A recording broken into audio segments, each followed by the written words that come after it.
இல்ல இல்ல இல்ல.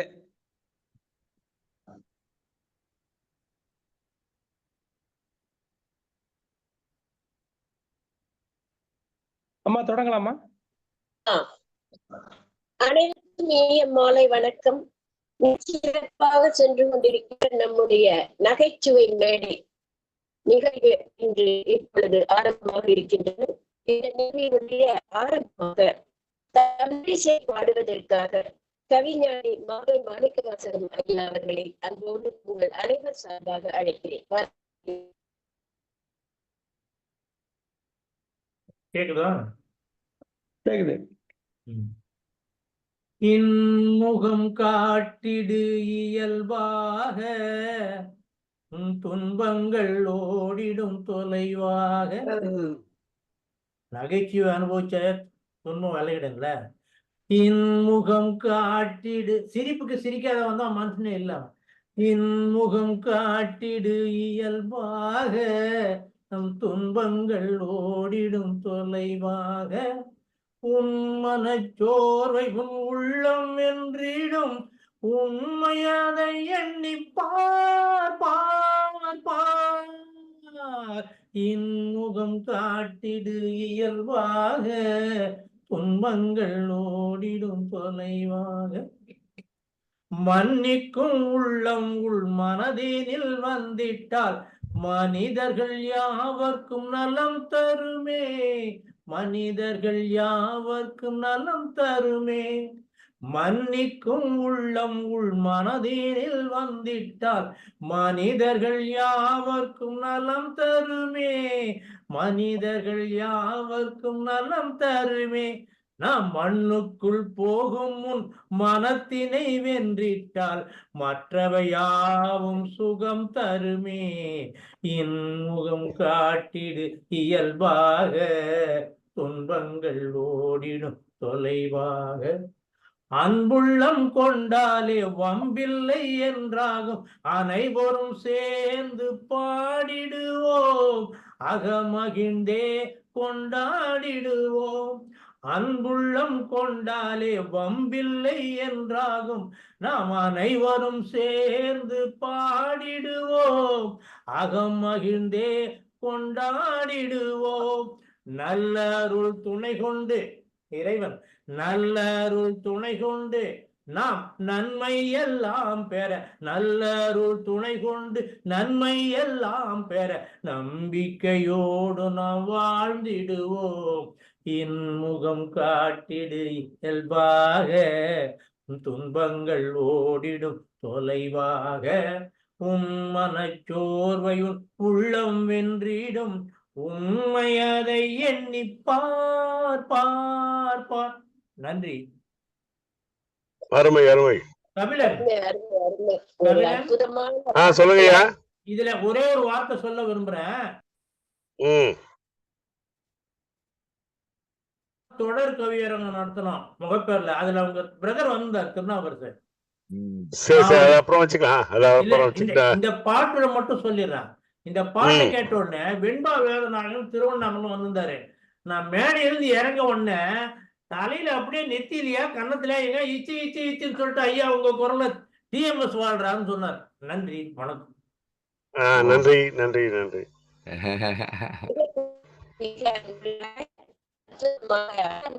எப்பவுமே எந்த ஒரு செயலோட ஆரம்பம் நடைபெறும் அப்படின்னு சொல்லுவாங்க. நகைச்சுவை மேடைக்கு கொடுத்த தமிழிசை பாடிய ஐயா அவர்களுக்கு நன்றி தெரிவித்துக் கொண்டு, இங்கு இன்று இணைந்திருக்கின்ற இனியும் இணைய இருக்கின்ற அத்துணை ஆளுமைகளையும் இருகரம் கூப்பி வருக வருக என்று வரவேற்பதிலே பெருமகிழ்வு அடையே நம்முடைய நிறுவனர் ஐயா இன்றைய அமைப்பு கொடுத்து அழகாக நகைச்சுவை மேடையிலே நகைச்சுவை அலங்கை விடுவதற்கு காரணகர்த்தாவாக இருக்கக்கூடிய ஞானவடிகள் அவர்களை போற்றி வணங்கி பெருமகிழ்வு அடைகிறேன். இந்த நகைச்சுவை தோரணத்தை அடுக்க காத்திருக்கின்ற கபிலன் ஐயா அவர்களை அன்போடு வரவேற்பதில் பெருமகிழ்வு அடைகிறேன்.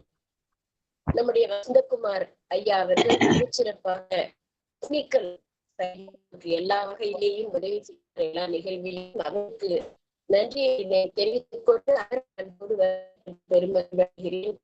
இந்த நிகழ்விலே சிறப்புரையாற்றி நம்மை எல்லாம் சிரிக்கவும் சிந்திக்க வைப்பதற்காக என்னுடைய அழைப்பை ஏற்று வந்திருக்கின்ற திருமதி அம்மா அவர்களை அன்போடு அழைத்து அவரை வரவேற்று மகிழ்கிறேன். ரஜினி குமார் என்பவர் இணைந்திருக்கிறார், அவரையும் அன்போடு வரவேற்று மகிழ்கிறேன். காவு கிருஷ்ணமூர்த்தி ஐயா அவர்களை வணங்கி மகிழ்கிறேன், வரவேற்கிறேன்.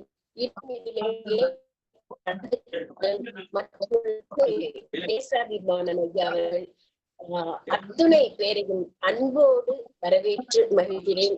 வாருங்கள், நகைச்சுவை கேட்டும் கண்டும் மகிழ்ச்சியோடு திளைத்து இந்த நாடக மேடையை அலங்கரிப்போம் என்று அனைவரையும் வரவேற்று, அடுத்ததாக நம்முடைய ஐயா அவர்களுடைய தலைமை உரைக்கான நேரம் இது. அவரை அன்போடு வாருங்கள் ஐயா. ஞானவடிவேல் ஐயா அவர்களுடைய தலைமை உரை.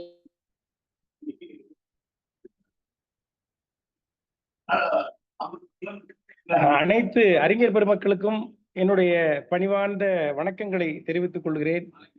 தும்பி தமிழ் இலக்கிய அமைப்பினுடைய 172வது நிகழ்ச்சி இன்றைய நிகழ்ச்சி.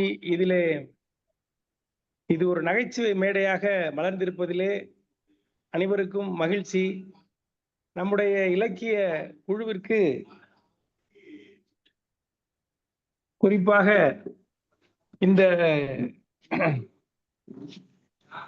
தும்பி தமிழ் இலக்கிய அமைப்பில் பயணிக்கின்ற அனைத்து அறிஞர் பெருமக்களுக்கும் இந்த நகைச்சுவை மேடை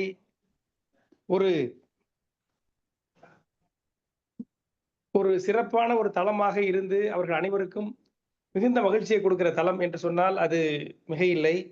அந்த வகையிலே ஆகச்சிறந்த நிகழ்ச்சிகளை எல்லாம் மிக அழகாக இங்கே அரங்கேறி வருகின்றன. அதற்கு உற்ற துணையாக இருந்து அதை நெறிப்படுத்தி செல்லுகின்ற அம்மாவே, உலகம்மாள் அவர்களே, மதிப்பிற்குரிய கவிஞர் கபிலன் அவர்களே, தமிழ் வாழ்த்து பாடி இந்த நிகழ்ச்சிக்கு ஒரு அருமையான தொடக்கம் அமைத்த அன்பிற்குரிய மாவே மாணிக்க வாசகம் ஐயா அவர்களே, மற்றும் துருக்கு தோரணங்கள் என்கிற பகுதியில் தானாக முன்வந்து தங்களுடைய நகைச்சுவைகளை எல்லாம் நாம் எதிர்பாராத அளவில் அனைத்து அறிஞர்களும் மிகச்சிறந்த நகைச்சுவை விற்பனர்களாக இருக்கிறார்கள் என்பதை அறிந்து கொள்கிற அளவிற்கு மிக சிறப்பாக அந்த துணுக்கு தோரணங்களில் தங்களுடைய பங்களிப்பை செய்து வருகிற அறிஞர் பெருமக்களுக்கும் நன்றி உரை இன்று இந்த நிகழ்ச்சியை நெறிப்படுத்துகிற அன்பிற்குரிய ஐயா பொதிகை செல்வராசன் அவர்களுக்கும், மற்றும் இங்கு வந்திருக்கக்கூடிய நிகழ்ச்சிக்கு வந்திருக்கக்கூடிய ரமணி அம்மாள், ரஞ்சனி ராஜ்குமார் போன்ற பெரியோர்களுக்கும், அந்தமான் கிருஷ்ணமூர்த்தி ஐயா வந்திருக்காங்க, எல்லாருக்கும் மிக சிறப்பாக மிக குறிப்பாக இன்றைய நிகழ்ச்சிக்கு சிறப்பு விருந்தினராக வந்து நமக்கு பெருமை சேர்த்திருக்கிற எங்கள் அன்பிற்குரிய அம்மா கோமதி வெங்கட் அவர்களுக்கும், அவர்களுடைய பல்வேறு பணிகளுக்கு இடையில் திருச்சி ஸ்ரீரங்கத்திலிருந்து அவர்களுடைய இலக்கிய உரையை கேட்டு நாம் எல்லாம் மெய் மறந்திருக்கிறோம். இன்றைக்கு அவர்களுடைய நகைச்சுவை உரையை கேட்டு நாம் நனி மகிழப் போகிறோம் என்ற நம்பிக்கை இருக்கிறது. அந்த வகையில் அவர்களையும் அன்போடு பணிந்து வரவேற்று மகிழ்கிறேன். தலைமை உரை என்றெல்லாம் ஒன்று இல்லை, எனக்கு வந்து இது அவசியம் கலந்து கொள்ள வேண்டும் என்கிற ஒரு ஆவணிலே அது நாம் இங்கே கலந்து கொள்கிறோம். அந்த வகையில் நகைச்சுவையினுடைய முக்கியத்துவம் இன்றைக்கு நமக்கு எவ்வளவு என்பது எல்லோருக்கும் தெரியும். சிரிக்க சிரிக்க நம்முடைய ஆயுள் கூடுகிறது என்று சொல்கிறார்கள். இலக்கியத்தில் ஒரே ஒரு நகைச்சுவை உங்க எல்லாருக்கும் தெரிஞ்ச நகைச்சுவையாக கூட இருக்கும். அது வந்து காலமேகம் ஒரு சொன்ன மாதிரி, ஒரு தடவை காலமேகம் போகிற பொழுது ஒரு அம்மா கிட்ட வந்து மோர் வாங்கி குடிச்சாராம். அந்த மோர் வாங்கி குடிக்கும் பொழுது, நான் இப்போ கோயம்புத்தூர்ல இருக்கேன், நம்ம உலகம்மாள் அம்மாவுடைய வீட்டுல தான் தங்கியிருக்கிறேன்னா, மற்ற ஊர்களை பார்க்கிற பொழுது கோயம்புத்தூர் பார்த்து அதிசயிக்கிற ஒரு செய்தி என்னவென்று சொன்னால், போகிற இடங்களில் நிறைய நீர்ப்பந்தல் வைத்திருக்கிறார்கள், மோர்பந்தல். அந்த மோர்பந்தல்ல உண்மையிலே கெட்டியான மோர் கொடுக்குறாங்க, உண்மையிலே மிக சிறப்பாக இருக்கிறது. நான் சென்னையில கூட அப்படி பார்த்தது இல்லை. சென்னையில எல்லாம் அதிகபட்சம் ஒரு நீர் வச்சிருப்பாங்க, ஒரு சின்ன ஒரு பானையை வச்சு அதுல ஒரே ஒரு டம்ளர், அதுவும் ஒரு பிளாஸ்டிக் டம்ளர் வச்சுட்டு, ஆனா ஒரு கொட்டகாய் மட்டும் பெரிய கொட்டகாய் போயிட்டு அதுல ஒரு பெரிய பேனர் மட்டும் பெருசா இருக்கும்.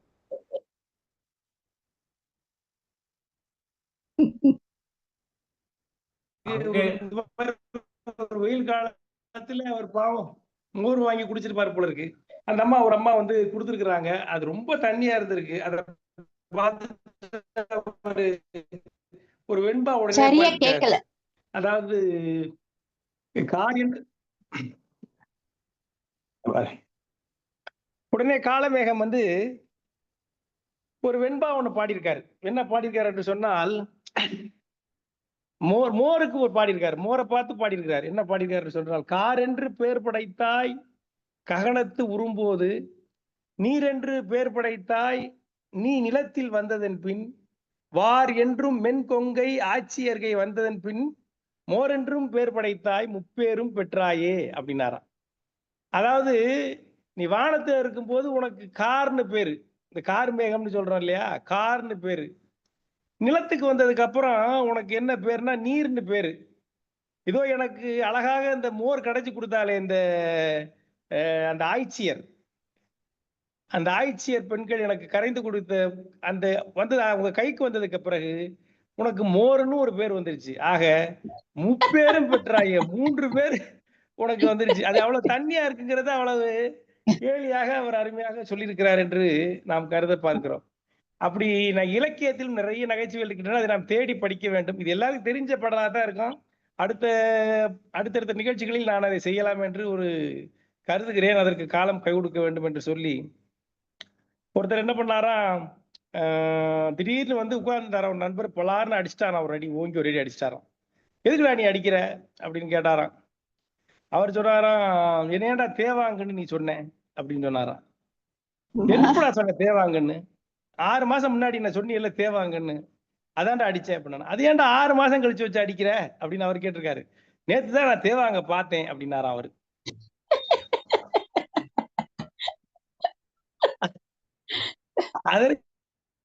அதுக்கப்புறம் உடனே பஸ் ஏறி வந்து அடிச்சுட்டு போயிட்டாரு அவரு. தேவாங்க இதைதான் சொன்னான நம்மளேன்ட்டு பஸ்ல போய் டிக்கெட் புக் பண்ணிட்டு வந்து அடிச்சுட்டு போயிருக்கிறாரு. அந்த மாதிரி நாட்டில் நகைச்சுவை, நிறைய நகைச்சுவை. இந்த நிகழ்ச்சி, குறிப்பாக நம்ம நிகழ்ச்சி ரொம்ப சிறப்பான ஒரு நிகழ்ச்சியாக இருக்கிறது. நான் வந்து ரொம்ப இந்த பயணங்களில் போகிற பொழுது அந்த நம்முடைய நிகழ்ச்சியினுடைய அந்த பேசிய பேச்சாளர்கள், நம்ம பங்கெடுக்கிற அறிஞர்களுடைய நகைச்சுவை எல்லாம் கேட்டுக்கிட்டே போறது. அந்த போறதே அந்த பயண களைப்பே தெரியாது, அந்த நேரமும் நமக்கு நகர்வது தெரியாது. பெரிய ஆச்சரியம் என்னன்னா, ரொம்ப சீரியஸான ஸ்பீக்கர்ஸ் நினைக்கக்கூடிய ஐயா பொதிகை செல்வராசன், நம்ம ஏரிக்கரையாறு, அவங்க எல்லாம் பாத்தீங்கன்னா அருமையான நகைச்சுவைகள். ஐயா அந்தமான் கிருஷ்ணமூர்த்தி அவர்கள் போற அருமையான நகைச்சுவைகள் எல்லாம் சொல்லுகிறார்கள். ரமணியம்மாள் கூட அப்பப்ப பட்டார் பட்டார்னு ஒரு பட்டாசு போடுவாங்க. உலகம்மாள் அம்மா வந்து அவங்களுடைய அந்த அந்த நெறியாளின் கூடவே அருமையாக அவங்களுடைய கருத்துரையே இப்பெல்லாம் கவிதை உரை மாதிரி இருக்கு. அவங்க வந்து நடுநடுவே நகைச்சுவையாக மிக அழகாக செய்கிறார். ரொம்ப நல்ல நிகழ்ச்சியாக இப்பொழுது வந்து கொண்டிருக்கிறது என்பதை நாம் பார்க்கிறோம். இங்கு வந்து பெருமை சேர்த்துக்கிற அனைவருக்கும் என்னுடைய வாழ்த்துக்கள், நன்றிகள். உங்களுடைய பங்களிப்பு தொடர்ந்து இருக்க வேண்டும் என்று வேண்டி விரும்பி கேட்டுக்கொண்டு அரங்கை அம்மா உலகம்மாள் அம்மா அவர்களும் கிடைக்கிறேன். நன்றி, வணக்கம். ஞானோடைய கோயம்புத்தூர்ல உங்களுக்கு கிடைக்குது நிஜமா? ஒரு சென்னையில தண்ணி மோர் நல்லா இருக்குயா, மோர் நல்லா இருக்குங்க. ஆமா, வெயிலுக்கு நல்லா தான் இருக்கும். வணக்கம். உங்களுடைய தலைமை வரை எங்களுக்கு ஒரு ஊக்கத்தையும் ஆக்கத்தையும் தந்திருக்கிறது. தொடர்ந்து நம்முடைய இந்த நிகழ்ச்சியாக வகையிலே சிந்திக்க கூடிய அளவிற்கு நகைச்சுவை திருமதி கோமர் உங்களுக்கு அறிமுகப்படுத்துவதில் நான் அவர் வந்து தன்னை பற்றிய குறிப்பு சுருக்கமாக நிகழ்வை பாடி அதற்கு நேரம் சரியாக இருக்கும். அந்த அளவிற்கு மிக சிறப்பு வாய்ந்த ஆளுமை அவர். அவருடைய குறிப்புகளை ஆங்கிலத்தில் கொடுத்திருக்கிறார். நான் ஆங்கிலத்திலேயே வாசிக்கிறேன். ஏனென்று சொன்னால் லாங்குவேஜஸ் ஆர் ஜஸ்ட், அந்த மற்ற மொழியிலே அதை பற்றி சொல்லுகிற பொழுது அந்த அளவுக்கு சிறப்பு ஈடுபடுவது உள்ள அர்த்தத்தை சொல்வார்கள். புரிகிறது சோம்பேறித்தனப்பட்டு கொண்டு நீங்க இப்படி சொல்கிறீர்கள் அப்படின்னு நீங்க நினைக்கிறீர்கள். இருந்தாலும் நான் அப்படியே உங்களுக்கு அறிமுகப்படுத்துவதில் பெருமை அடைகிறேன். குவாலிஃபிகேஷன் பாத்தீங்கன்னா ஃபார்மர் டாக்டர்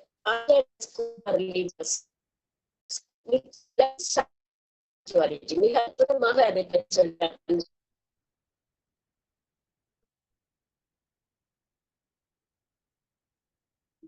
ஒளித்தடை இருக்கு, விட்டு விட்டு அவங்களுடைய போன் கொஞ்சம் பிரச்சனையா இருக்கு.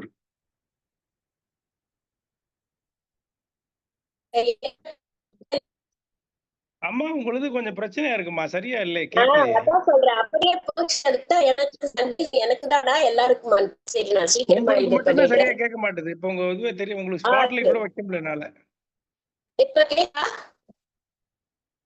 இல்லம்மா, கேக்குதா? இல்ல. கேக்குது கேக்குது, பேசுங்க பேசுங்க. ஓகே, இவர் வந்து ஸ்பெஷல் அட்வைசர் மேக் ப்ராஜெக்ட்ஸ் பற்றி அறிமுகப்படுத்தியிருக்கிறார். பேசிக் ஸ்கில்ஸ், எழுத்தாளர், பேச்சாளர் என்று தன்னை அறிமுகப்படுத்தி கொண்டிருக்கிறார். குவாலிஃபிகேஷன் பார்த்தீங்கன்னா MSc applied chemistry and BEd qualification அவர். நிறைய 40 ஆர்டிகல்ஸ் எழுதியிருக்கிறார், டெய்லி தந்தியில் எழுதியிருக்கிறார். அப்புறம் கேம்பெயின் சொல்லவே வேண்டாம். அவங்க நெறியாளுகை அப்படின்னா கோமதி வெங்கட் தான். நம்முடைய குரல் ஃபார் மேனேஜ்மெண்ட்ல கோமதி வெங்கட் அவர்களுடைய நெறியாளுகை மிகவும் பெயர் பெற்றது. அவர் நமக்காக இன்றைக்கு நகைச்சுவை விருந்தினை வழங்குவதற்காக காத்துக் கொண்டிருக்கின்றார். அவரை உங்கள் அனைவர் சார்பாகவும் அன்போடு அழைக்கிறேன். வாருங்கள் அம்மா.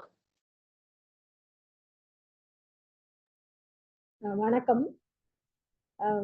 மிக அதிகமா என்னெல்லாமோ சொல்லி என்னை வந்து அறிமுகப்படுத்தின உலகமாள் அக்காவுக்கு என்னுடைய நெஞ்சார்ந்த நன்றிகள்.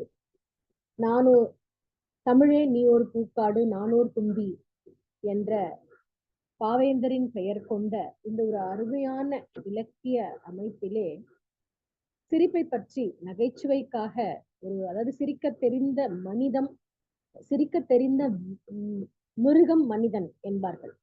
அப்படி ரொம்ப அருமையாக சிரிப்பது என்பது பல வியாதிகளுக்கான மருந்து.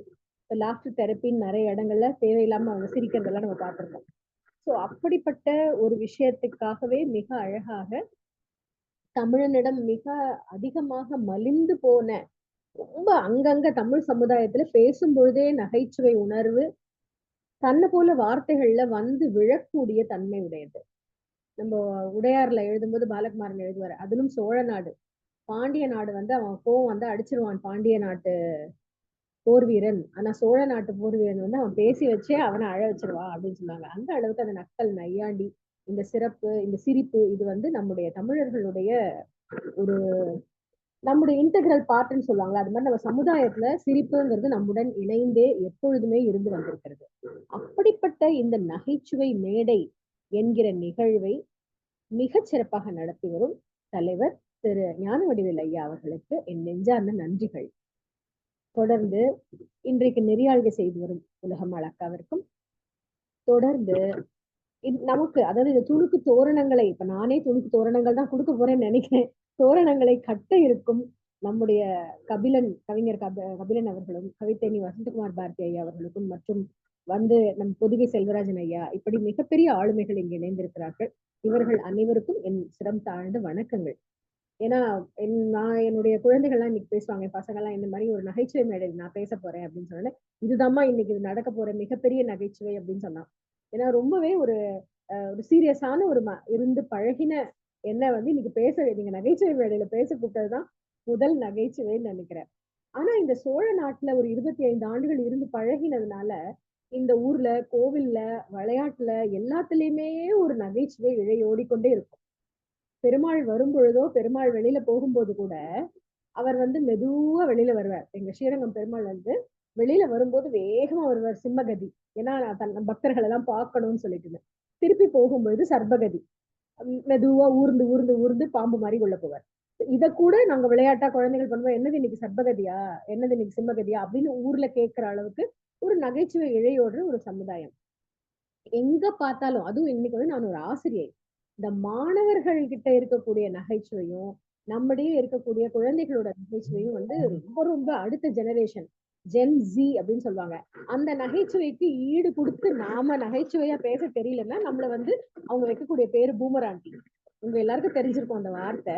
நாம வந்து மூத்த தலைமுறையினர் அப்படின்னு நமக்கு வந்து ஒரு ஒரு பேண்ட். அப்போ என்னுடைய மாணவர்கள் என்கிட்ட பேசின நிறைய விஷயங்களை இப்போ உங்களோட பகிர்ந்துக்கணும்னு ஆசைப்படுறேன்.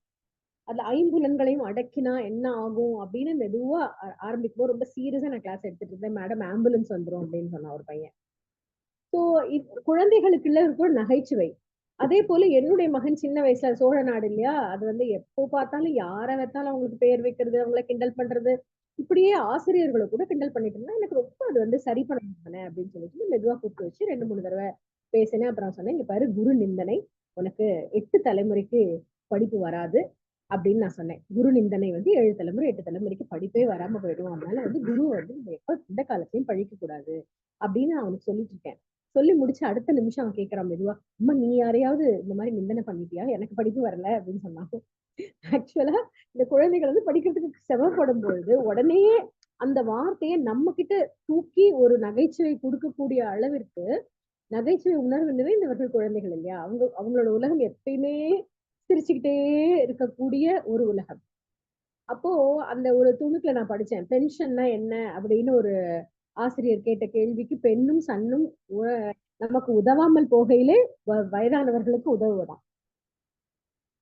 இந்த மாதிரி ஒவ்வொரு இடங்கள்லயும் நகைச்சுவை துள்ளி விளையாடக்கூடிய ஒரு இடம் பள்ளிக்கூடம். 5ல் வளையாதது 50ல் வளையுமா அப்படின்னு கேட்டா, வளையும் அப்படின்னு சொல்லுவான் ஒரு பையன். என்னப்பா அப்படின்னு கேட்டா, 5ல முதுகு வளையாம இருக்கும், 50ல தான் முதுகு வளைஞ்சு போகுமா. ஒரு தடவையும் அப்படியே அப்பாடியோ இவ்வளவு அழகா அவங்க கிட்ட ஒரு நகைச்சுவை உணர்வு இருக்கா அப்படின்னு சொல்லி நம்ம வியக்கிற மாதிரி இருக்கும். அப்போ யார்கிட்ட இருந்து வேணா அந்த நகைச்சுவை உணர்வு வெளிப்படலாம். சிரிப்பு அப்படிங்கறத பத்தி சொன்னாலே நமக்கு என்.எஸ். கிருஷ்ணனும் அவங்க டி.ஏ. மதுரம் அம்மாவும் தான் கேள்விப்படும் போது, ஒரு காலத்துல வந்து அவர் என்.எஸ். கிருஷ்ணன், டி.ஏ. மதுரம் அவர்களுடைய தம்பதிகள் எப்பொழுதுமே நமக்கு சிரிப்புக்கு மிக மிக பெயர் போன தம்பதிகள். அவங்களுடைய திரைப்படங்கள் எல்லாம் பார்த்து சிரித்து ரசித்த ஒரு மூத்த தலைமுறை பெற்றோர்களை கொண்ட குடும்பம் எங்களோடது. அதனால நிறைய அவங்களோட சிரிப்பு பார்த்து ரசிப்போம். இதன் சிறப்பை சீர்தூக்கி பார்ப்பதே நமது பொறுப்பு அப்படின்னு என்.எஸ். கிருஷ்ணய்யா பாடுவார் இல்லையா. சோ அந்த சிரிப்புல பல வகை அவர் சொல்வாரு. துன்ப வாழ்விலும் இன்பம் காணும் விந்தை புரிவது சிரிப்பு. இதை துணையாக கொள்ளும் மக்கள் மனதில் துலங்கிடும் தனி செழிப்பு. அப்போ சிரிப்பு என்பது வந்து ஒருத்தருடைய என்ன சொல்றது, மனிதர்களுடைய உடலை ஆக்குவதற்கும் அவர்களுடைய நலத்தையும் வளத்தையும் நீண்ட காலம் தக்க வைப்பதற்கு உதவக்கூடிய ஒரு சிரிப்பை, அதற்கு ஒரு அமைப்பு, அதற்கு ஒருவர் மற்றொருவரிடம் இந்த மாதிரி பேசி சிரித்து கொள்ளக்கூடிய விஷயங்களே மிகவும் மனசுக்கு சந்தோஷமா இருக்கு. இந்த சமயத்துல ஒருத்தவங்க வீட்டுக்கு வந்து சாப்பிட போயிருக்கும் பொழுது, அவங்க எப்படி இருந்தது சாப்பாடு, ரொம்ப நல்லா இருந்ததா அப்படின்னு சொன்னோடனே, பாயசம் ஸ்ரீரங்கம் கோவில் பாயசம் மாதிரி இருந்தது, காய்கறி எல்லாம் உப்பிலியப்பன் கோவில் பிரசாதம் மாதிரி இருந்தது அப்படின்னு சொல்லிட்டு போயிட்டாராம். இந்த அம்மாவுக்கு ஒரே சந்தோஷம், அம்மாடியோ நம்ம இன்னைக்கு வந்து உப்பிலியப்பன் கோவில் மாதிரி நம்ம எல்லாம் பண்ணிட்டோமா, பிரசாதம் வந்து ரொம்ப அவ்வளவு நல்லா இருந்ததா அப்படின்னு சொன்னா, இவங்க ரொம்ப போய் பார்த்தோன்னே ரொம்ப சந்தோஷப்படாத, ஸ்ரீரங்கம் கோவில்ல எப்பயுமே அந்த கீழே வந்து சட்டி வாசனை வர்றதுதான் ஸ்ரீரங்கம் கோவிலுடைய பிரசாதம். அப்படின்னா என்ன, பாயசம் கருகி போயிடுச்சு அப்படின்னு அர்த்தம். காரி வந்து உப்பிலியப்பன் கோவில் அப்படின்னா, உப்பிலியப்பன் கோவில்ல உப்பு இல்லாம பிரசாதம் பெருமாளுக்கு.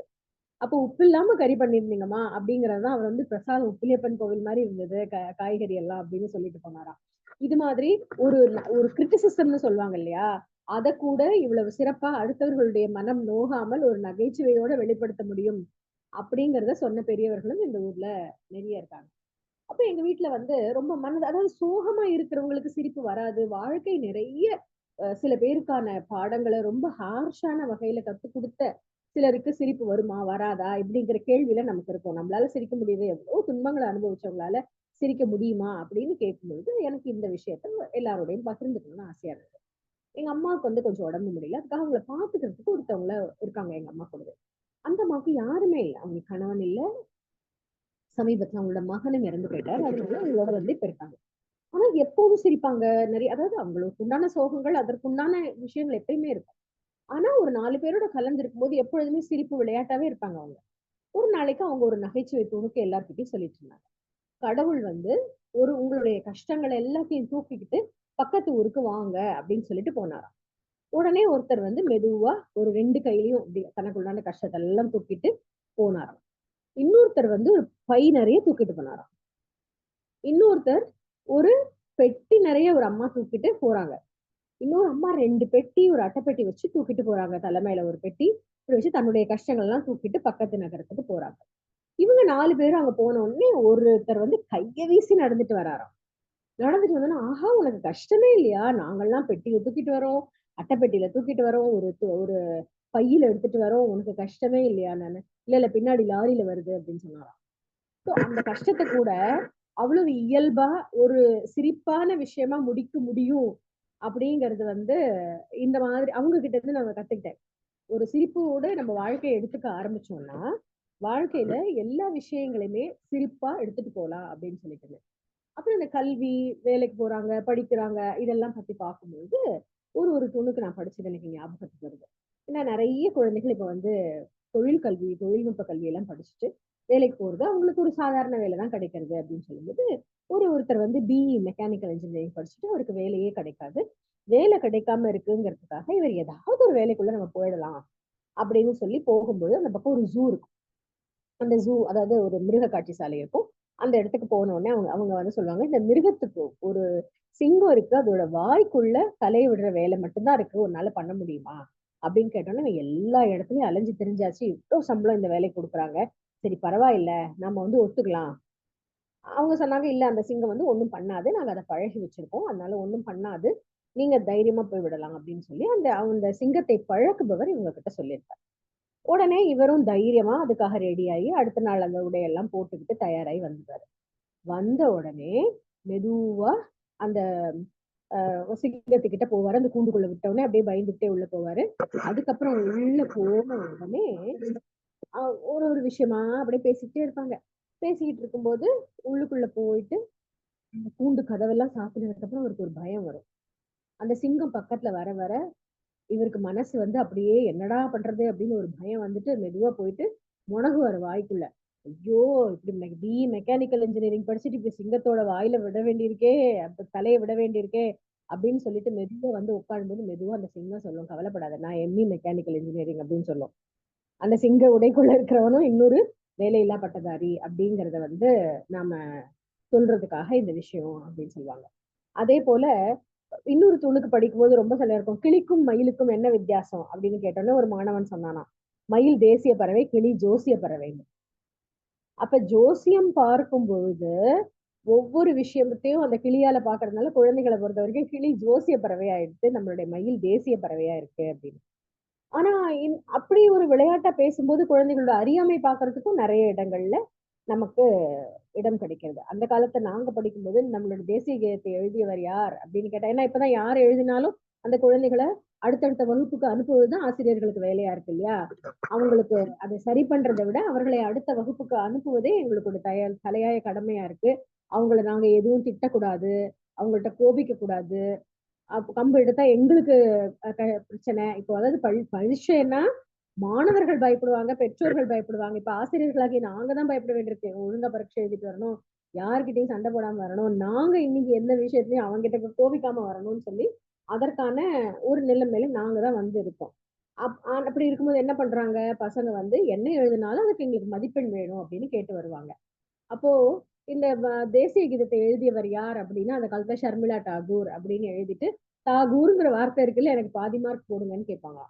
அந்த மாதிரி இப்போ காந்தின்னு ஒரு பேர் இருந்துட்டாலே அவங்களுக்கு மதிப்பெண் வேணுங்கிற மாதிரி நாடு போயிட்டு இருக்கு. அப்போ ஒரு பையன் வந்து ராஜா ராம் மோகன் ராய் இதை பற்றி சிறு குறிப்பு வரைக அப்படின்னு சொன்னா அவர்கள் 4 பேரும் 4 சகோதரர்கள் அப்படின்னு எழுதினாராம். இது போல நமக்கு வந்து இந்த குழந்தைகள் பள்ளிக்கூடம் படிப்பு இதை பத்தி ஆரம்பிச்சோம்னா நமக்கு சிரிப்பு, நிறைய பெரியோர்கள் சொன்ன துணுக்குகள்லாம் ஞாபகத்துக்கு வருது. ஒருவனுடைய பள்ளிக்கூடத்துல ஒரு மாணவனுக்கு வந்து நாங்கள்லாம் படிக்கும்போது சொந்த நடையில் கட்டுரை எழுதுக அப்படின்னு ஒரு தலைப்பு கொடுத்து சிறு சிறு பொருட்களை பற்றி நாங்க கட்டுரை எழுத வேண்டும். இவன் என்ன பண்ணா ரொம்ப அழகா பசுமாடை பத்தி அதை விவரிப்பதற்காக பசுனா எப்படி இருக்கும், அது என்ன உணவு சாப்பிடும், அது எந்த மாதிரியான நிறங்களில் இருக்கும், என்னென்ன வகைகள்ல இருக்கும், அது மனிதனுக்கு எப்படி பயன்படுறது இப்படிங்கிறத பத்தி அந்த மாணவன் ஒரு கட்டுரை படிச்சுட்டு போயிட்டான். ஆனா அந்த பள்ளிக்கூடத்துல போகும்போது அவனுடைய கேள்வித்தாள்ல வந்தது தென்னை மரம். உன்னுடைய சொந்த வாக்கியத்தில் எழுதுக அப்படின்னு அவங்க கொடுத்த கேள்விக்கு பதில் அவன் படிச்சுட்டு போனது பசுமாடு. ஆனா கேள்வியில கேட்டது தென்னை மரம். இவன் என்ன பண்ணிட்டான், முழுக்க உட்கார்ந்து தான் படிச்ச பசுமாடை பத்தி 1.5 பக்கத்துக்கு எழுதி முடித்து விட்டு நீங்கள் இந்த கேள்வித்தாளில் கேட்ட அந்த தென்னை மரத்தில் தான் இந்த பசுமாடு கட்டப்பட்டிருக்கிறது அப்படின்னு எழுதி போயிட்டாங்க. ஆக இந்த நகைச்சுவை உணர்வு என்பது, அதாவது ஒரு கேள்வி கேட்கும் பொழுதே உடனடியாக நகைச்சுவையாக யாரால் நகைச்சுவை இழையோடும்படி பதில் சொல்ல முடியுமோ அவர்கள் மிகவும் அறிவார்ந்தவர்கள் அப்படின்னு சொல்லுவாங்க. அதுக்காக இப்ப 5 பேர் ஒரு சாலையை கட்டுறதுக்கு 10 நாள் ஆகும். இதுவே 10 பேர் அதே சாலையை கட்டினா எவ்வளவு நேள் ஆகும்னு கேட்டா உடனே இப்ப கொடுக்கக்கூடிய மாணவர்கள் துடுக்க என்ன பதில் சொல்லுவாங்க? எதுக்கு திருப்பி அந்த சாலையை போடணும்? அதான் ஏற்கனவே 5 பேர் ஒரு தடவை போட்டுட்டாங்களே அப்படின்னு ஒரு குழந்தைகள் அப்படியான ஒரு பதிலுக்குள்ள போறாங்க. அடுத்தது அதான் சொன்னேன், 3வது உலக யுத்தம் வந்தா நான் உலகம் எப்படி இருக்கும் அப்படின்னு சொன்னேன். உலகம் எப்படி இருக்கும் அப்படின்னு அந்த குழந்தை திருப்பி கேட்டுட்டு இருந்தாங்க. என்ன நான் கேட்ட கேள்வியை நீ திருப்பி கேக்குறேன்னு? இல்ல மேடம், 3வது உலக யுத்தம் வந்தா உலகம் எப்படி இருக்கும் அப்படின்னு சொல்லி கேட்டான். அந்த ஒரு ஒரு எப்படி நம்மளுடைய குரல் மாறுபாடு என்பது நம்முடைய ஒரு நகைச்சுவை உணர்வையோ அல்லது அதற்கான அர்த்தத்தையோ மாற்றும். உலகம் எப்படி இருக்கும் அப்படின்னு நான் கேட்டேன். உலகம் எப்படி இருக்கும்? இருக்கவே இருக்காதேங்கிறது அந்த குழந்தையுடைய பதிலா இருந்தது. உங்க என்ன வேணும், என்னதான் வேணும்னு கேட்பால அந்த மாதிரி இருந்தது அந்த ஒரு மாணவன் பேசின இந்த நகைச்சுவை. இப்போ நம்ம மட்டும் இல்ல, பெரிய சான்றோர்கள் அவர்கள் எல்லார்கிட்டையும் இந்த மாதிரியான மிகப்பெரிய நகைச்சுவை உணர்வு இருந்திருக்கு அப்படிங்கறத நம்ம கேள்விப்படுறோம். பெர்னாட் ஷா மிக அழகான பேச்சாளர், மிகப்பெரிய ஒரு அறிவு சார்ந்த ஒரு மனிதராக கருதப்பட்ட ஒரு ஒரேஷியஸ் ரீடர் என்று ஆங்கிலத்தில் சொல்வதை போல அவ்வளவு ஒரு அறிவான மனிதர். அவர் பேசும்பொழுது ஆனா பார்ப்பதற்கு அவ்வளவு ஒரு அழகா இருக்கக்கூடிய மனிதர் இல்லைன்னு அங்க அவர்களுடைய கிரிட்டிசிசம் இருந்தது. அப்போ அவருடைய அருமையான பேச்சையும் அவருடைய நடையையும் அவருடைய ஆளுமையையும் பார்த்த ஒரு பெண் நான் உங்களுக்கும் எனக்குமான ஒரு நம்ம 2 பேரும் திருமணம் செய்து கொண்டா ஒரு எப்படி என்னை போல அழகாகவும் உங்களை போல அறிவாகவும் ஒரு குழந்தை பிறந்துட்டா அது எப்படி இருக்கும் அப்படின்னு சொன்ன உடனே அவர் பதிலா சொல்லிட்டாரு, அம்மா மாற்றி பிறந்தா அந்த குழந்தையால ஒரு வகுப்பு கூட படிக்க முடியாது அப்படின்னு. அம்மா நான் உனக்கு அறிவு இல்லை அப்படிங்கிறது அழகா சொன்னாராம். உன்னை போல அறிவுல குழந்தை பிறந்துச்சுன்னா என்ன பண்றது அப்படின்னு அந்த ஸ்பாட். அந்த விஷயம் நமக்கு, அதாவது அது ஒரு அறிவார்ந்த விஷயத்தை கூட அடுத்த முறை சேலஞ்சா எடுத்துக்கிட்டு பேசக்கூடிய ஒரு தன்மை அவர்களுக்கு இருந்தது. அதே போல அண்ணாதுரை அவர்கள் அவருடைய ஆங்கிலம் மிகச்சிறப்பான ஆங்கிலம் தான். இன்னமும் அவருடைய பேச்சுகள் நிறைய விஷயத்த உடனே அவர் கொடுத்த பதில்களை மாணவர்களுக்கு பயிற்றுவிக்கும் போது அது சொல்லுவேன். அப்போ there is no sentence that உடனே சொல்லுவாராமா. பிகாஸ் 3 பிகாஸ் சேர்ந்து ஒரு ஆங்கில வாக்கியம் சொல்ல முடியுமா அப்படின்னு அண்ணாமலை பல்கலைக்கழகத்துல அவர் ஒரு விழாவுக்கு போயிருக்கும் போது கேட்ட உடனே அடுத்த நொடி அவர் சொன்ன பதில் யாருக்காவது இங்க தெரியுமா? தெரியும். There is no sentence ending with because. Because is the conjunction. Because is a conjunction. அது அடுத்த நோக்கி அறிவார்ந்த மனிதர்கள் கிட்ட இருந்த நகைச்சுவை உணர்வும் அவ்வளவு உயர்ந்ததா இருக்கும். அடுத்தது அதே மாதிரி, அதாவது ஒரு நக்கல் இழையோட அந்த விஷயங்கள் கொஞ்சம் பெரியவர்கள் மட்டுமே பேசிக்கொள்ளக்கூடிய விஷயமா இருந்தா கூட இன்னொரு நகைச்சுவை இந்த மாதிரியான தலைவர்கள் கிட்ட பார்த்தது நான் ஒரு தடவை சொல்லி எல்லாரும் சிரிப்பாங்க. நம்ம அதாவது ஒரு கட்சியில கலைஞர் அவர்கள் இருக்கும்போது அதே கட்சியில கண்ணதாசனும் தனக்கான இடம் வேணும் அப்படின்னு கேட்கும் பொழுது எங்க வேணும், யார் யாருக்கு எங்கெங்க சீட் அலாட் பண்ண போறோம் அப்படின்னு யாராவது அப்போ நம்ம எங்கே போட்டியிட போகிறீர்கள் அப்படிங்கறது எங்க நிக்கிறோம் அப்படின்னு தானே கேட்பாங்க பொதுவா நம்மளுடைய சொல் வழக்குல. அப்படி பேசும்பொழுது கண்ணதாசன் நான் பாண்டிச்சேரியில தான் நிற்பேன் அப்படின்னு சொன்னாராம்.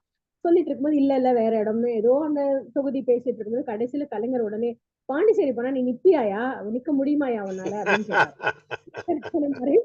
வேற ஆனா அடுத்த நிமிஷமே அந்த நகைச்சுவை அவருடைய பேச்சுல இழையோடியது அப்படிங்கறத இந்த மாதிரி பொதுவா சொல்லுவாங்க. எவ்வளவு பெரிய அறிவார்ந்தவர்களா இருந்தாலும் அவர்களுக்குள்ளே ஒரு லைட்டர் ஹார்ட் அப்படின்னு இருக்கும் பொழுது அந்த விஷயத்துக்குள்ள நகைச்சுவை உணர்வு எப்பொழுதுமே இழையோடிட்டு தான் இருந்திருக்கு அப்படின்னு சொல்றதுதான் நம்முடைய நிறைய நம்ம படிக்கக்கூடிய வரலாறு ஆகட்டும்.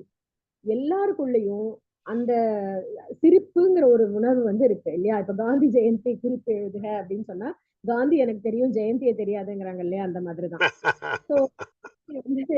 ஆண் பால் பெண் பால் பால் பல வகை எழுதுன்னு தமிழ் இலக்கணம் எழுதுனா எனக்கு தெரிஞ்சது இந்த மாதிரி பசுபால் ஆட்டுப்பால் காந்தி குடிச்சாருன்னு ஒரு குழந்தை எழுதுனாமா.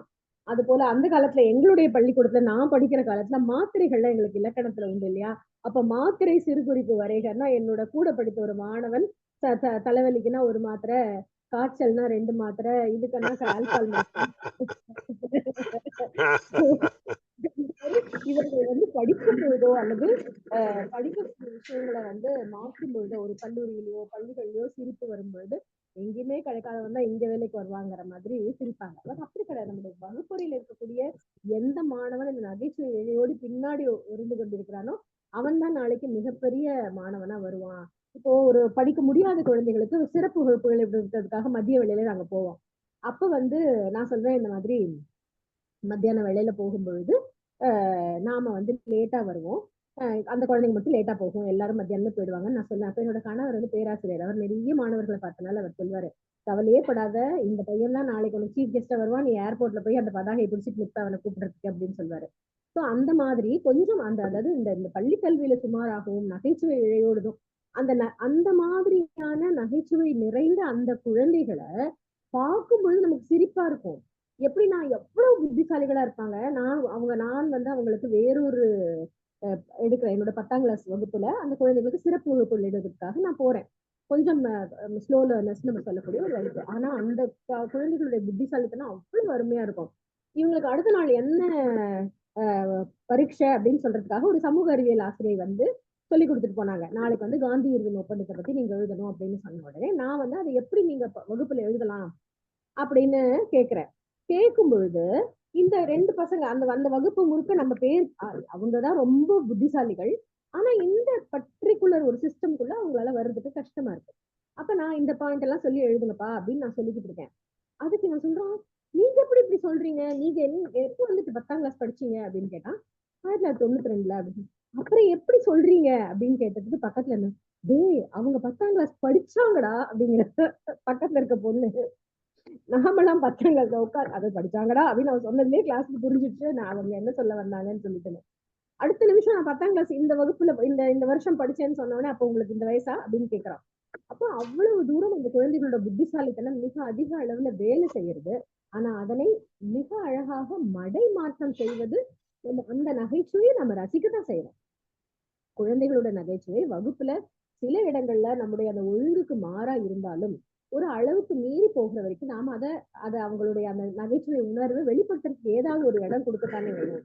ஏன்னா எப்ப பார்த்தாலும் அவங்களுக்கு படிப்பு அந்த மதிப்பெண்கள் அதற்கான டார்கெட்டு.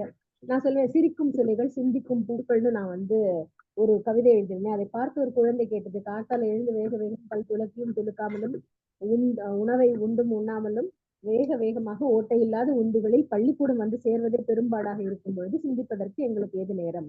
இப்படி இந்த மதிப்பெண் வேட்டைக்குள்ள நாங்க போயிட்டோம்னு சொல்லி இந்த குழந்தைகள் வருத்தப்படுற மாதிரி ஒரு கவிதை எழுதினேன். ஆனா இப்ப கிட்டத்தட்ட அதே போல அந்த குழந்தைகள் வந்து இந்த படிப்புன்னு அதுக்குள்ள போயிட்டு அவர்களுடைய நகைச்சுவை உணர்வுகள் எல்லாம் இழந்துடுறாங்களோ.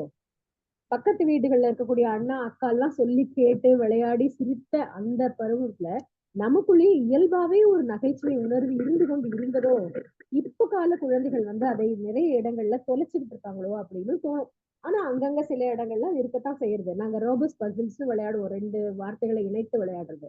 அப்ப நேத்திக்கு ஒரு பையன் வந்து என்னுடைய வகுப்புல சொன்னான், மிஸ் உங்ககிட்ட வந்து ஒரு ரோபஸ் பசில் நான் கேட்க போறேன் அப்படின்னு சொன்னான். என்ன அப்படின்னு சொன்ன உடனே ஒரு 4 பேர் ஒரு தேநீர் அருந்தக்கூடிய ஒரு கடை, ஒரு புதிதா ஒரு பெட்டி கடைங்கிறதுனா ஒரு வயதானவர் அந்த கடையை நடத்திட்டு இருந்தார், அந்த தேநீர் கடையை. இவங்க போன உடனே தேநீர் கேக்குறாங்க, எங்களுக்கு 4 டீ வேணும் அப்படிங்கறத அந்த தாத்தாவை பார்த்து கேட்கறதுக்கு ஒரே ஒரு வார்த்தை ஆங்கிலத்துல சொல்லுங்க அப்படின்னு சொன்னான்.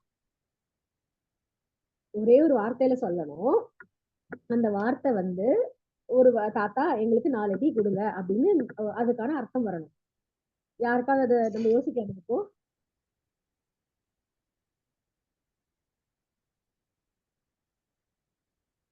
வரல. எங்களுடைய வகுப்பறையில ஒரு குழந்தை சொன்னா, எனக்கு உடனே இன்னைக்கு அதை உங்களோட பகிர்ந்துக்கணும் அப்படின்னு சொல்லி ஆசை. அது வந்து அவன் சொன்ன விதம் ரொம்ப அழகா இருந்தது. பேசின உடனே பெருசு 4 டீயாம், பர்சனாலிட்டி. பர்சனாலிட்டி பெருசு 4 டீ, அது வந்து பர்சனாலிட்டி ஆயிடும் மிஸ் அப்படின்னு சொல்றான்.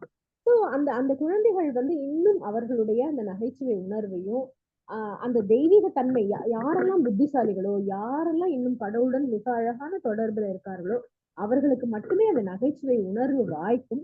நகைச்சுவை உணர்வு நம்மிடையே இருக்கும் வரை நம்முடைய சந்தோஷங்கள் எப்பொழுதுமே எந்த இடத்துலயுமே இந்த சிரித்து கொண்டே இருக்கும் வரை, நம்ம சொல்லுவோம் இல்லையா, வீட்டு பாடம் ஏன் எழுதல அப்படின்னு சொன்னா, நான் எனக்கு வீடே இல்லை, நான் விடுதியில இருந்து வரேன் அப்படின்னு சொல்லுவான் நான் ஒரு மாணவன். அது போல தன்னுடைய தோல்விகளை கூட ஒரு சிரிப்பான சந்தோஷமான விஷயமாக மாற்றி விட்டால் அது மிகப்பெரிய வெற்றியை குழந்தைகளுக்கு கொடுக்கும். என்னுடைய 2வது மகன் ரொம்ப அவர் மிகப்பெரிய சாதனையாளரா வருவாருன்னு நம்பிக்கைக்கான படிக்கக்கூடிய காலத்துல அவருக்கு வந்து மதிப்பெண்கள்லாம் ரொம்ப குறைவா வாங்குவாரு. அப்ப இன்னைக்கு வந்து உங்களுக்கு மதிப்பெண் கொடுத்துட்டாங்களாமே அப்படின்னு சொல்லிட்டு இருக்கும்போது அவர் வந்து நேரா சொல்வாரு உடனே, நான் வந்து சுரேஷ் ரெய்னா, என் ஃப்ரெண்டு வந்து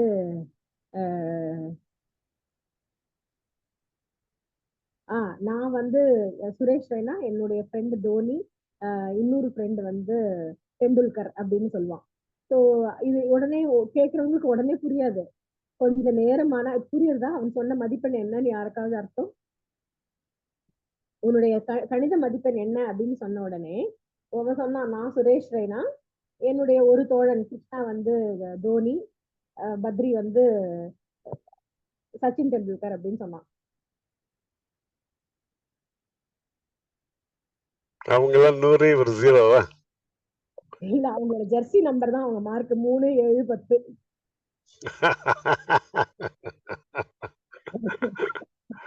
அது பக்கத்துல இருந்து கேட்டவங்களுக்கு எனக்கு புரிஞ்சுட்டு, பக்கத்துல இருந்து கேட்டவங்களுக்கு வந்து அது புரியல.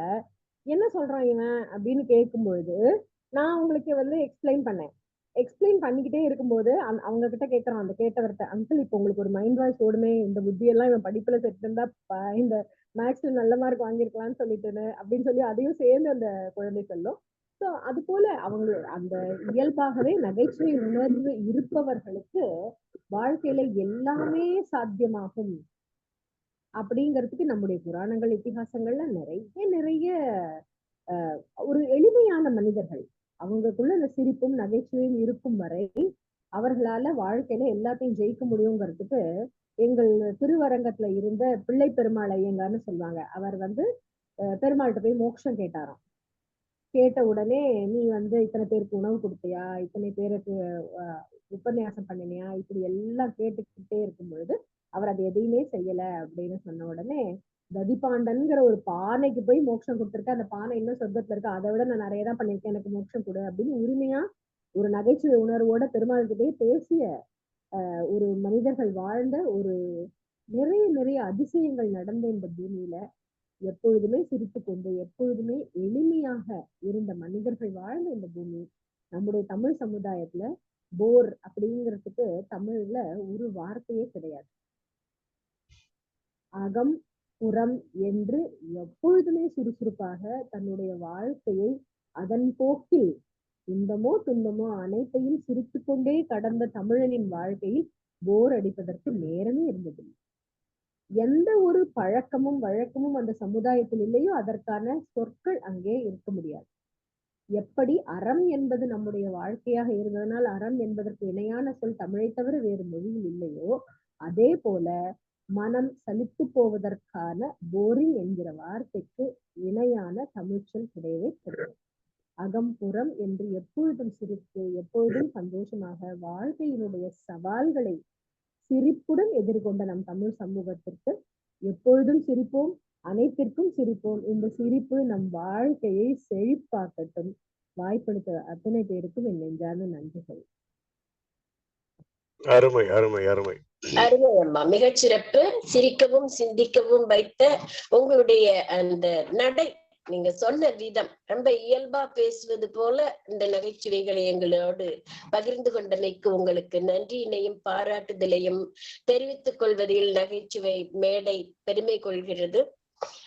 நீங்க சொன்ன மாதிரியே எனக்கு இந்த அனுபவம் உண்டு. ஒரு 10 நாள் ஒரு மருத்துவ விடுப்பு முடிந்து நான் பள்ளிக்கூடம் போறேன். நிறைய கேட்டுக்கிட்ட நிறைய ஸ்டூடெண்ட்ஸ் எல்லாம் வந்துட்டாங்க. நான் கேட்டுக்கு வரக்கூடாதுன்னு சொல்லியிருக்கிறேன் இல்லையா, ஏன் வந்தீங்க அப்படின்னு கேட்டப்போ, யாரை கேட்டு மிஸ் நீங்க லீவ் போட்டீங்க அப்படின்னு கேட்டான் ஒருத்தன். ஏன்னா ஹெச்எமே கேட்கல, நீ என்னடா நீ இப்படி ஒரு கேள்வி கேட்கிற அப்படின்னு உடனே நாங்க சிரிச்சே 10 நாள் ஆச்சு அப்படின்னு சொன்னோம். ஏன்னா இந்த மொழி ஆசிரியர்களுக்கு நகைச்சுவை உணர்வு கொஞ்சம் அதிகமாக இருக்கும். அதன் மூலம் லைவா வச்சிருப்பாங்க. மற்ற ஆசிரியர்களுக்கு நகைச்சுவை வெளிப்படுத்துவதற்கு நேரம் இருக்காது, முடியாது அவங்களுக்கு. அந்த பாடத்தோட கனம் அதிகமாக இருக்கும், அதனால நகைச்சுவை சொல்லிட்டு இருக்க முடியாது. ஆனா மொழியாசிரியர்களுக்கு அதுக்கு வாய்ப்பு உண்டு. அப்படி அடிக்கடி அந்த சிரிப்பை சொல்லி சொல்லி இருக்கிறதுனால அவங்க நம்ம இல்லைங்கிறத உணர்கிறார்கள். அப்ப மாணவர்களுக்கு அந்த நகைச்சுவை இருக்க வேண்டும் அப்படிங்கிறது அவங்களுக்கு ஒரு மஸ்ட். அவங்களுடைய அந்த டென்ஷன்ல இருந்து ஃப்ரீ ஆகக்கூடிய. ஏன்னா இப்ப எல்கேஜி குழந்தை கூட என்னை டென்ஷன் பண்ணாதம்மா அப்படின்னு கேக்குது. ஏன்னா நம்ம டென்ஷன் தான் பண்றோம் அந்த குழந்தைய. மிகப்பெரிய பேக் அதோட முதுகுல திணிச்சு, சாப்பிடுதோ இல்லையோ சாப்பாட்டை வாயில திணிச்சு, உள்ளேயே நுழைய முடியாத ஷூவை கால்ல திணிச்சு, அலாக்க அப்படியே தூக்கிட்டு போய் வேன்ல திணிச்சு, இப்படி திணித்தல்கள் நிறைய நம்ம அந்த குழந்தைக்கு கொடுக்குறோம். அதனால அது டென்ஷன் தான் ஆகுது. அப்படி டென்ஷன் இல்லாத ஒரு வாழ்க்கையை வாழ்வதற்கான ஒரு அற்புதமான நகைச்சுவை தோரணம், அவங்க சொன்ன மாதிரி தோரணமாகவே கட்டி நம்ம மகிழ்ச்சி அடைய செய்திருக்கிற திருமதி கோமதி வெங்கட் அவர்களுக்கு நன்றியினை தெரிவித்துக் கொண்டு, அடுத்ததாக இந்த களமானது நகைச்சுவை துணுக்கு தோரணத்திற்காக நம்முடைய கபிலன் ஐயா அவர்களிடம் அன்போடு ஒப்படைக்கப்படுகிறது. வாருங்கள் ஐயா, களம் உங்களுடையது இப்பொழுது. வணக்கம்மா. கேக்குதா? என்னோட குரல் கேக்குதா? கேட்கிறது ஐயா, பேசுங்க. சரி சரி, நன்றி. மிக அருமையாக ஒரு 7:25 ஆரம்பிச்சு 8 வரைக்கும் ஒரு 30 நிமிஷம் ரொம்ப அருமையாக அவரோட அந்த பள்ளி பருவத்துல நடக்கிறது தான். இந்த ஸ்கூல்ல தான் நிறைய ஜோக்ஸ் உருவாகிற இடம் பார்த்தீங்கன்னா ஸ்கூல் தான் சொல்லுவாங்க. அதுலயும் அவர்கள் நிறைய நகைச்சுவையை நினைவில் வைத்துக்கொண்டு மிக சிறப்பாக அவங்க சொன்னாங்க. கோவை அவங்க கோமதி வெங்கட் அவர்களுக்கு எங்களுடைய இந்த தும்பி தமிழ் இலக்கிய அமைப்பின் சார்பில் நெஞ்சார்ந்த வணக்கங்களையும் நன்றிகளையும் தெரிவித்துக் கொள்கின்றோம். அவர் ஒரு 30 நிமிடங்களை பார்த்தீங்கன்னா ஏறக்குறைய ஒரு 30 நகைச்சுவை அவங்க பரிமாறிட்டாங்க. முதல்ல 5 புலன்களை அடக்கினா என்ன வரும் அப்படின்னாக்கா ஆம்புலன்ஸ் வரும். நாங்க பாருங்க, அதுலயே அவங்க ஃபர்ஸ்ட் பாலே 6 தான். 5 புலன்களை அடக்கினால் என்ன வரும்னு ஒரு கேட்கும்போது நம்மளுக்கு உடனே பதில் ஆம்புலன்ஸ் வரும் அப்படின்றாங்க பாருங்க பசங்க. இப்ப அந்த காலத்துல அந்த அளவுக்கு இன்டெலிஜென்ட் ஆயிட்டாங்க எல்லாருமே. திருப்பி கேட்கறது அதுல இருந்து ஆரம்பிச்சாங்க. அதே போல நிறைய வரிசையா சொல்லிட்டு வந்தேன். 5 விளையாடுறது 50 விளையாதுனாக்கா ஆமாங்க உண்மைதான், அது 50ல தான் முதுகு வளையும் அப்படின்னாங்க பாருங்க. அது கூட ஒரு இயல்பான நகைச்சுவை. அது ஒரு மயில் தேசிய பறவை, கிளி ஜோசிய பறவைன்னாங்க. ரொம்ப அழகா இருந்தது அந்த அந்த ஸ்லேடை போல இருந்தது அந்த பேச்செல்லாம், மிக அருமை. அதே போல இதுல சொன்னாங்க பாருங்க, பெர்னாட் ஷா ஒரு அறிவு கூர்மையான ஒரு பொண்ணு, அழகான பெண்ணை நான் கல்யாணம் பண்ணிக்கிட்டா எப்படி இருக்கும்னு கேட்கும்போது, உன்னுடைய அழகு என்னுடைய அறிவு இருந்தா பரவாயில்ல, மாறி போயிருந்தா என்ன ஆகும் அப்படின்னு ஒரு பெர்னாட் ஷா கேட்கிறாரு பாருங்க. அது அவ்வளவு அறிவு கூர்மையான ஒரு பதில். அவரை மட்டம் தட்டணும்ட்டு ஒரு பாலத்துல ஒற்றையடிப்பாளர் ஒருத்தர் போலாம் அல்லது ஒருத்தர் வரலாம். அந்த பாலத்துல ஒருத்தர் இவர் எப்படியா மட்டம் தட்டணும், என்ன எல்லாரும் இவரை பெரிய ஞானி அறிவாளின்றாங்களே அப்படின்னு சொல்லி இந்த ஒத்தையடி பாதையில வரும்பொழுது, பாலத்து மேல வரும்பொழுது அவன் வழி கொடுக்க மாட்டேங்கிறான். இவர் எப்படியாவது இன்சல்ட் பண்ணணும் பெர்னாட் ஷாவன்ட்டு. I don't give way for fools அப்படின்னு அவன் சொல்றான். இவர் முட்டாள்னு சொல்றதுக்காக ஐ டோன்ட் கிவ் வே ஃபார் ஃபூல்ஸ்ன்றான். அவர் சொல்றாரு பட் ஐ வில் அப்படின்னு சொல்லிட்டு நகர்ந்துடுறாரு. அதாவது அந்த அறிவு நுட்பத்தை அங்க வைக்கிறார் பெர்னாட் ஷா. அது போல நிறைய இருக்கு அவருடைய இதுல. மிக அருமையாக எடுத்து சொன்னாங்க, ரொம்ப அருமையா இருந்தது. அவங்க 40 கட்டுரைகளுக்கு மேல நெறியாள்கை பண்ற இடங்கள்லாம் சொன்னாங்க. ஒரு பெரிய ஆளுமையா தான் அழைச்சிட்டு வந்திருக்கீங்க. ரொம்ப அருமையான கோமதி வெங்கட் அவர்களுடைய பேச்சு ரொம்ப அதுக்கு ரசிச்சேன். திரையுலகத்துலன்னு பார்த்தீங்கன்னா நிறைய பேர் இருக்காங்க. என்எஸ்கே பத்தி சொன்னாங்க, டி.ஏ. மதுரம். அது சிரிக்க வச்சாரு, சிந்திக்கவும் வைத்தார். அப்படிப்பட்டவர் தான் என்எஸ் கிருஷ்ணன், கலைவாணன் சொல்லுத. அவருக்கும் அதை தொடர்ந்து வந்தவங்களும் அதே போலதான் இருந்தாங்க.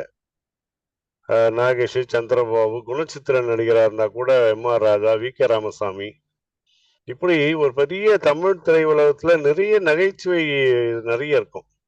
இப்ப கூட சமீபத்துல பார்த்தேன், தில்லானம் போனவர்ல இந்த வைத்தின்னு ஒரு கேரக்டர் நாகேஷ் ஒரு நிமிஷமும் சிரிக்க வைக்கிறாரு.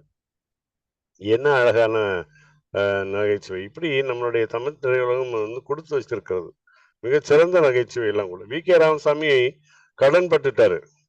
அவர் தெருக்கல்ல நிறைய வீடுகள் வச்சிருந்ததெல்லாம் வித்துட்டார் ஒண்ணுன்னா. கடைசியில அவருக்கு ஜப்தி வந்துடுச்சு இருந்த ஒரு வீட்டுக்கு. அப்ப அவரை மேஜிஸ்ட்ரேட் கூப்பிட்டு மேல கூண்டில் நிறுத்தி கேட்கிறாரு, இவ்வளவு படங்கள் நடிச்சிருக்கீங்க, எவ்வளவு புகழ்பெற்ற நீங்க, ஏன் இந்த ஒரு வீட்டை விக்கிறீங்கன்ட்டு. அப்பயும் வி.கே. ராமன் சொன்னாராம் அந்த மேஜிஸ்ட்ரேட்ட, எனக்கு இருக்கிற கடனுக்கு என் தெருவில் இருக்க வீடெல்லாம் விற்கணும், ஆனா என்கிட்ட சொந்தமா இருக்கிற இந்த ஒரு வீடு தான், அதனாலதான் இந்த ஒரு வீட்டை விற்கிறேன்னா. எவ்வளவு அந்த அந்த நகைச்சுவை உணர்வு கடைசி வரைக்கும் இருக்கு பாருங்க, இல்லையா? அது போல அந்த காலத்திலிருந்து தமிழர்கள் அந்த காலத்துல இருந்து பாலும் கசக்கவில்லை, பிழிந்த துணியும் கசக்கவில்லைன்னு எவ்வளவு ஒரு அர்த்தமான ஒரு விஷயங்கள். நகைச்சுவை பட அதுல வந்து கீவாஜா நம்பர் 1 ஸ்வேடியா பேசுறதுல கீவாஜா. நான் அடுத்த இதுல வந்து கீவாஜா பத்தி நான் ஒரு 4-5 ஜோக் சொல்றேன். இப்ப நம்மளுடைய நகைச்சுவை தோரணங்கள் கட்டுவதற்காக ஒருத்தரையா நான் அழைக்கிறேன். இப்போ நம்ம நிகழ்ச்சியில் ஒரு 12 பேரு அதுல சிறப்பு விருந்தினர் பேசிட்டாங்க. உலகம்மாள் கடைசியில பேசுவாங்க. கலைவேந்தன் ஒரு டாக்டர் கலைவேந்தன் ஒருத்தர் வந்திருக்காரு, அவர் பார்த்தேன். ராமதாஸ், சிங்கப்பூர் ராமதாஸ் அவர்களெல்லாம் வரவேற்கின்றேன். இலக்கிய கடல் காபுக்கி ஐயா அவர்கள், அதே போல கம்பராமாயணத்துல ஆழங்கால் பதித்த அந்தமான் கிருஷ்ணமூர்த்தி ஐயா இங்க வந்திருக்காங்க. கவிதேனி வசந்தகுமார் பாரதி, அவர் தான் இங்க தொழில்நுட்பம் இன்னைக்கு மிக அருமையாக பண்ணக்கூடியவர். நாடறிந்த நாவலாசிரியர் ஜெய்சத்யம் அங்கே வருகை புரிந்திருக்கின்றார்கள். ரஞ்சனி ராஜ்குமார் அவர்களெல்லாம் கொஞ்சம் ஒலி வாங்கி திறந்து வைக்காவிட்டா கூட இந்த முகத்திரை திறந்து வைத்து கையை தட்டலாம். கை தட்டும் போது அந்த சொல்றவங்களுக்கு ஒரு ஒரு உற்சாகம் கிடைக்கும். அந்த முகத்தை மூடி வச்சுட்டு நம்ம ஜன்னலையும் மூடி வச்சுட்டு கதவையும் மூடி வச்சுட்டு இருக்கிறத விட நேரடியாக ஒரு கைத்தட்டல் கொடுத்தா போதும். அது ஒலி கூட வேண்டாம், வெறும் அந்த அசைவே போதும். அதை போல இருக்கணும்னு நான் நினைக்கிறேன். அப்பதான் ஒரு சிரிக்கும் போது சிரிக்கிறது வந்து ஒரு நோய் போல அப்படியே பக்கத்துல பத்துக்கிட்டே ஒரு தடவை சிரிச்சிட்டாலே அது எல்லாருடைய மனசுலயும் போய் பதிஞ்சிரும். Man who make others laugh lives ட்வைஸ்ன்றான். 2 தடவை வாழ்ந்ததுக்கு சமானம்ன்றான் மற்றவங்களை சிரிக்க வைக்கிறது. அப்படிப்பட்ட நகைச்சுவையை பத்தி இன்னைக்கு நம்முடைய இதுல வந்து வந்திருக்கின்ற ரமணியம்மா, சாம்சங் SM A346 அவங்க நினைக்குமா கரூர் சங்கராம்பாலா இருப்பாங்கன்னு நினைக்கிறேன். இரா தேசாபிமானம் வந்திருக்காரு. இப்படி நிறைய பேர் இன்னைக்கு துணுக்கு தோரங்களோட வந்திருக்கிறதுனால நான் அவர்களை ஒவ்வொருவராக அழைக்கின்றேன். ஒரு கூப்பிட்ட உடனே வாங்க, ஒரு 2-2.5 நிமிஷம் பேசணும், 3 நிமிஷத்துக்கு மேல 2.5 நிமிஷம் வரைக்கும் பேசலாம். நல்ல பாடலை பாடிய மாவை மாணிக்க வாசகம் அவர்களுக்கு நான் நன்றியை தெரிவித்துக் கொண்டேன். நல்ல தமிழ் இசை, சிறப்பான குரல் அமைப்பு அவருக்கு உண்டு. அதனால் அவரையும் வரவேற்கின்றேன். இப்பொழுது முதல்ல நான் யாரை கூப்பிடலாம், நாவலாசிரியர் ஜெய்சக்தி அம்மாவை கூப்பிடுறேன். அனைவருக்கும் வணக்கம். முதல்ல ஒரு விட்டு, அதாவது ஜோக் விட்டு 2 சொல்லுவாங்க. ஜோக் வந்து அந்த நிமிஷம் சிரிச்சுட்டு விடுற மாதிரி இருக்கும், ஆழமா இருக்காது. ஆனா விட்டுங்கிறது வந்து அதுக்கப்புறம் நம்ம சிந்திக்க வைக்கும். அது மாதிரி ஒரு ஜோக் இது. இங்கிலாந்துல அந்த சபையில வின்ஸ்டன் சர்ச்சில் வந்து ஒரு நாள் ரொம்ப கோபமா half of the house are fools அப்படின்னு சொல்லி சொன்னாராம். இந்த சபையில் இருக்கிறதுல பாதி பேர் முட்டாளுகப்பா அப்படின்னு சொல்றாரு. உடனே ஒரே கலைபுரமாயிருது, எல்லாரும் எழுந்து அது எப்படி நீங்க அப்படி சொல்லலாம்னு சத்தம் போடுறாங்க. உடனே அவர் சட்டுன்னு எழுந்திருச்சு சொன்னாரு, okay okay half of the house are not fools அப்படின்னு. அப்புறம் ஒரு நிமிஷம் கழிச்சுதான் ஓ இவர் அதையே தான் சொல்லியிருக்காரு போயிருச்சு. அப்புறம் நம்ம ஒரு ஜோக் கதை மாதிரி, ஒரு ஹஸ்பண்ட் அண்ட் ஒய்ஃப், கணவன் மனைவி ரொம்ப கஞ்சங்க, யாருக்கும் ஒரு எச்சக்கையில காக்கா ஓட்டுறது இல்ல அப்படின்னு சொல்லுவாங்களா, அந்த மாதிரி. ஒரு நாள் என்ன ஆகுது, ஒரு விருந்தாளி வந்துடுறான். இப்போ இவங்க 2 பேரும் உள்ள பேசிக்கிறாங்க. அவன் வந்திருக்கான், சாப்பாடு அவனுக்கு போடணும், நம்ம 2 பேரும் சண்டை போடணும் அப்படின்னு சொல்லி சண்டை போட ஆரம்பிச்சு. அப்போ அவன் வீட்டுக்காரன் சொல்லிடுறான், நான் அடிக்கிற மாதிரி அடிக்கிறேன், நீ அழுகிற மாதிரி அழு அப்படின்னு சொல்லிடுறேன். ஒரே சண்டை. இந்த வீட்டுல யாராவது சாப்பிடுவானா, எந்த நாய் வந்து சாப்பிடு, அப்படி இப்படின்னு பேசுறாங்க. போயிருவான்னு பார்த்தா அவன் போற மாதிரி இல்ல. கடைசியில வீட்டுக்காரன் வந்து அடிக்கிற மாதிரி அடிக்கிறான். ஒய்ஃப் வந்து அழற மாதிரி அழறான். அப்புறம் அவன் போயிடுறான். போன உடனே இவங்க 2 பேரும் சிரிச்சுட்டு சிரின்னு சிரிச்சுட்டு ஹஸ்பண்ட் சொன்னான், பாத்தியா நான் அடிக்கிற மாதிரி அடிச்சேன்ல அப்படின்னா. உடனே ஒய்ஃப் சொன்னா, நான் அழற மாதிரி அழுதேன்ல நல்லா அப்படின்னா. நாங்க செவுத்துல மேல உட்காந்துட்டு அந்த விருந்தாளி தொப்புன்னு குதிச்சான். குதிச்சுட்டு எப்படி நானும் போன மாதிரி போயிட்டு வந்துட்டேன்ல அப்படின்னா. பரவாயில்ல. பசங்க இந்த குட்டிச்சவத்து மேல இளைஞர் எல்லாம் உட்கார்ந்து இருப்பாங்க தெரியுமா, சாயங்காலம் கும்பலா. அது மாதிரி ஒரு 2-3 பேர் உட்கார்ந்து காலாட்டிட்டு பேசிட்டு இருந்தானுங்க. அந்த வடையில ஒரு வாத்தியார் போனாரு. வாத்தியார்களுக்கு தான் சும்மா இருக்க முடியாது, யாரை கண்டாலும் உபதேசம் பண்ணுவோம் இல்ல. அது மாதிரி என்னடா பண்ணிட்டு இருக்கீங்க அப்படின்னாரு. அவனுக்கு எப்படியே பார்த்தானுங்க. ஒழுங்கா பள்ளிக்கூடத்துக்கு போயிடலாம்ல அப்படின்னாரு. அப்போ ஒருத்தன் சொன்னா போய் அப்படின்னா. ஒழுங்கா படிச்சு நல்ல மார்க் வாங்கலாம்ல அப்படின்னா. வாங்கி அப்படின்னா. நல்ல மார்க் வாங்கினா நல்ல வேலை கிடைக்கும்ல அப்படின்னா. போய் வேலைக்கு போய் அப்படின்னா. நல்லா சம்பாதிக்கலாம்ல அப்படின்னா. சம்பாதிச்சு அப்படின்னா. அவன் சம்பாதிச்சு வீடு வாங்கலாம், சொத்து சேர்த்துலாம், கார் வச்சுக்கலாம், எல்லாம் பண்ணலாம், சொத்து சேர்க்கலாம் அப்படின்னாரு. சொத்து சேர்த்து அப்படின்னா. அப்புறம் காலாட்டிட்டு உட்காந்து சாப்பிடலாம்டா அப்படின்னாரு. உடனே அவன் சொன்னா, அதைத்தான் நாங்க இப்பவே செஞ்சுட்டு இருக்கிறோம். நன்றி, வணக்கம்.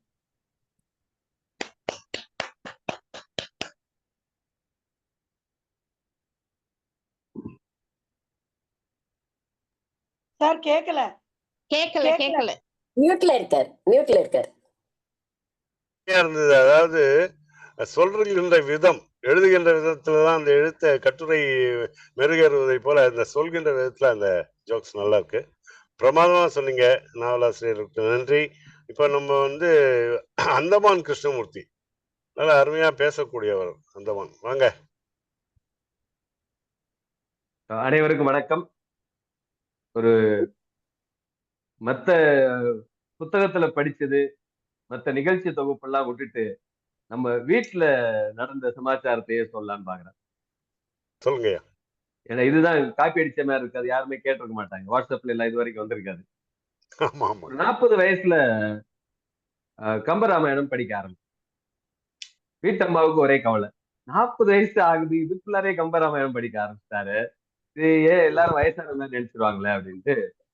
சரி, இவர் ஒழுங்க சும்மா இருக்கிறதுனால தானே இந்த பிரச்சனை வருது, பேசாம எம்பிஏ படிக்கட்டும் அப்படின்னு. எம்பிஏ படிங்க அப்படின்னு. சரி, நானும் பாண்டிச்சேரி யூனிவர்சிட்டியில போய் எம்பிஏ படிக்க ஆரம்பிச்சேன். போய் செலக்ஷன்லாம் ஆயிடுச்சு. ஒரு 23 ஆண்டுகளுக்கு பிறகு அப்பதான் உட்காந்து எக்ஸாம் எழுத போறேன். எக்ஸாம் எழுதுறதுக்கா சின்ன பையன் மாதிரி போய் உட்கார்ந்த வரிசையா.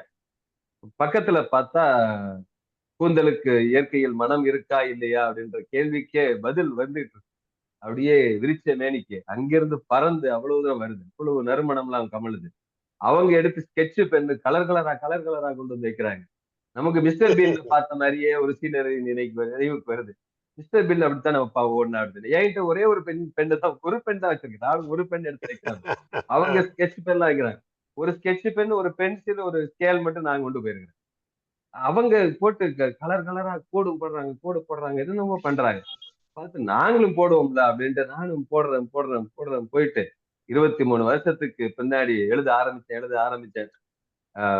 எழுத ஆரம்பிச்சா எழுதிட்டே இருக்கிறேன். அங்க 10 minutes more அப்படின்னு தான், 10 நிமிஷம் தான் இருக்குன்னு தகவல் வருது. பார்த்தா 3 நிமிடத்திற்கான பதில் தான் எழுதிட்டு இருக்கு. 3 மார்க்கு பரிச்சை இதுக்கான ஆன்சர் மட்டும் 50 2.25 மணி நேரத்துக்கு தான் எழுதிட்டு இருக்கிறேன். அப்புறம் பார்த்தா இன்னும் 10 நிமிஷம் தானா இருக்குது, என்ன எழுத போகுது அப்படின்ட்டு கடைசியில அந்த பரீட்சையில 1 மார்க் தான் கிடைச்சது. பண்ணிட்டாங்க அந்த சிலபஸ்ல. அடுத்த நாள் நேர கடிவாளம் மாதிரி போட்டு யாரும் எங்க போனாலும் எதுவும் பாக்குறது இல்ல, எடுத்து வாட்சை கலட்டி முன்னாடி வச்சுட்டு கரெக்டா ஒரு 20 நிமிடத்திற்கு ஒரு மார்க்குக்கு எத்தனை நிமிஷம் அப்படின்னு கணக்கு பண்ணிட்டு 3 நிமிஷமா இவ்வளவு நிமிஷம் ஆனோன்னு அடுத்ததுக்கு போயிடணும். கடன்னு போயிட்டு அதுல ஒரு 86 மார்க் கிடைச்சது. அதே சப்ஜெக்ட்ல அருமை இதுல அருமை. நீதி நீதி என்னன்னா சுத்தி பத்தி அதையும் பார்க்காதீங்க. இந்த மாதிரி தமிழ்நாட்கள் எல்லாம் அவங்களை டிஸ்டர்ப் பண்றதுக்கெல்லாம் வருவாங்க. அதெல்லாம் கண்டுக்காம நீங்க உங்க கோல் மார்க் எடுக்கிறதுல இருந்தா கரெக்டா போயிடலாம் அப்படின்றது. ஆனா கம்பராமாயணம் படிக்கிறதே விடல. எம்பிஏ பாட்டு ஓடிட்டு இருந்தது. கம்பராமாயணத்துல எம்பிஏ சம்பந்தப்பட்டது என்னென்ன இருக்குன்றது சைட் பை சைடா படிச்சுட்டே இருந்தேன். அதுதான் கிளைமாக்ஸ். நன்றி. அருமை அருமை அருமை. அதாவது ஒரு சொந்தமா வாழ்க்கையில் நடந்த நகைச்சுவை மறக்கவே முடியாது. 86 மார்க். முதல்ல 3 மார்க் வாங்க வேண்டியதுல 1 மார்க். மிக அருமையா, மிக அருமை. இப்போ டாக்டர் கமலா நேரு அவர்கள் வந்திருக்கிறார்கள். அவர்கள் கூட உங்களுக்கு நகைச்சுவை பாராட்டியிருக்காங்க. மிக அருமை. நான் கீவாஜா பத்தி 1, 2 சொல்றேன். நல்ல நல்ல ஒரு இது ஒரு ஊருக்கு ஒரு நைட்டு ட்ரெயின் ஏறி காலையில போய் இறங்குறாரு. அவரு இதுவரைக்கும் போகாத அந்த ஊர்ல இருக்கவங்க ஒரு பெரிய மாலையை கொண்டு வந்து கீவா ஜெகநாதன் அவருக்கு போடுறாங்க, வாசிக்க கலாநிதி. அவர் வந்து விடிய காலத்துல போய் இறங்குறாரு ட்ரெயின்ல. இறங்கின உடனே மாலையை எடுத்து வந்து போட்டோம். அவர் சொன்னார், காலையிலேயே மாலையா அப்படின்னாராம். காலையிலேயே மாலையானாராம். அதாவது ரொம்ப இயல்பா பேசக்கூடியவர் அவரு. கார்ல போயிட்டு இருக்காரு. டிரைவர் வந்து இன்னொருத்தரும் வந்திருக்காரு. அவர்கிட்ட டிரைவர் சொல்றாரு, வண்டி மக்கர் ஆயிடுச்சு, நின்றுச்சு. யாராவது கொஞ்சம் அவர் புஷ் பண்ணீங்கன்னாக்கா, தள்ளி விட்டீங்கன்னாக்கா ஸ்டார்ட் ஆயிடும், போயிடலான்ட்டு. அந்த ஆள் என்ன சொல்றாரு, தள்ளுறேன் அப்படின்னாராம். நானும் தள்ளுறேன் அப்படின்னு. டிரைவர் இருந்து, இல்ல இல்ல நீங்க தள்ள வேண்டாம் ஐயா அப்படின்னு. பத்தியா நீ கூட என்ன கண்டுபிடிச்சிட்ட பத்தியா, நான் அவர் தள்ளாதவன்றதை நீ கண்டுபிடிச்சிட்ட பத்தியா. அது மாதிரி வாசிக்கலாம். காலை சொன்னீங்களே, காலை மாலைன்னா சாயங்காலம்னு சொல்லிட்டு இருக்கிறாங்க. ஆமா, அது வந்து ஒரு அது ஒரு படத்துல கூட கமல் யூஸ் பண்ணிருக்காரு. ஒரு படத்துல மிக, அதாவது அவருக்கு ரொம்ப ஸ்பான்டேனியஸா வருமா, ரொம்ப அருமையா வரும். வயது ஆன பிறகுதான் உயிருள்ள மரம் வந்து பழம் தருது. இந்த அவங்க வீட்டுல சோபா பிஞ்சு இருந்துதான், ஒரு பக்கமா பஞ்செல்லாம் வர மாதிரி பிஞ்சு இருந்துதான். அவர் சொல்றாங்க, அவர்கிட்ட சொல்லும் போது அந்த சோபக்காரர் பார்த்து சொன்னாராம், இவரு உயிருள்ள மரம்னாக்கா நாளானதான் முதுமையானதான் பழம் தருது, இந்த சோபா பாருங்க இப்பயே பிஞ்சு விடுது பாருங்க அப்படின்னா. அது மாதிரி அவர் இயல்பாக பேசக்கூடியதுல கீவாஜா அவருடைய நகைச்சுவை ரொம்ப நல்லா இருக்கும். உங்களுக்கு பூரி பிடிக்குமா அல்லது சப்பாத்தி மாதிரி பண்ணட்டுமா அப்படின்னு ஒருத்தர் விருந்தாளி கேட்டிருக்காரு. பூரி ஜெகநாதருக்கு பூரி தானே பிடிக்கும், பூரி ஜெகநாதருக்குன்னு சொல்லியிருக்காரு. அதெல்லாம் ஒரு இன்ஸ்டன்டா வரக்கூடியது. அந்த நிகழ்ச்சிகள்லாம் மறக்கவே முடியாது கீவாஜா. இங்க வீட்டுக்கிட்ட தான் அவருடைய எம்எல்ஜே பிரஸ், கலைமகள் பிரஸ் இங்கதான். அப்பாவை பார்க்க வருவாரு. கலைமகள்ல கவிதை கேட்பாரு அப்பாட்ட. ஒரு ரிக்ஷால இந்த திறந்த இந்த இப்படி வச்சுக்கலாம், மழை பெஞ்சா அப்படி பண்ணிக்கலாம்ல அந்த ரிக்ஷா, அந்த அதெல்லாம் உட்காருவாரு. இந்த பக்கம் போவாரு, நான் பார்த்துருக்கேன். அப்பா இருக்காரான்னு, இருக்காரு, கூப்பிட்றேன் ஐயான்னாக்கா அதுக்குள்ளேயும் இல்லை நான் அப்புறம் பேசுறேன்னு சொல்லிட்டு போயிடுவாரு. ஆனால் அப்படிப்பட்ட மகான்கள். அவர் வந்து உவேசாவுடைய மாணவர், உவே சாமிநாதையருடைய மாணவர்.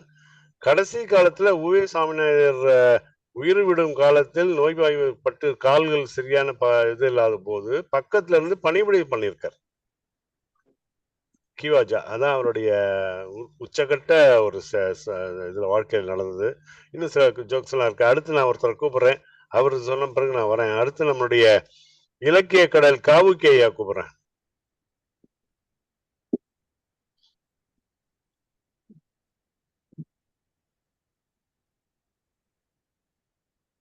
காவுக்கையா இல்ல இருக்காரு, காவு கிருஷ்ணமூர்த்தி இருக்கு. மியூட் எடுக்கல. சரி, அதுக்கு நல்ல வரத்துக்குள்ளயும் காவுக்கு ஐயா மியூட் எடுக்கல.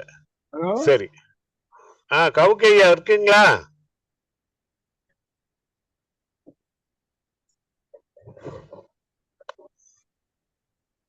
வந்துட்டாரு. அப்புறம் கூப்பிட்டுமா? சரி, இப்ப அடுத்து நம்முடைய கவித்தேனி வசந்தகுமார் பாரதி.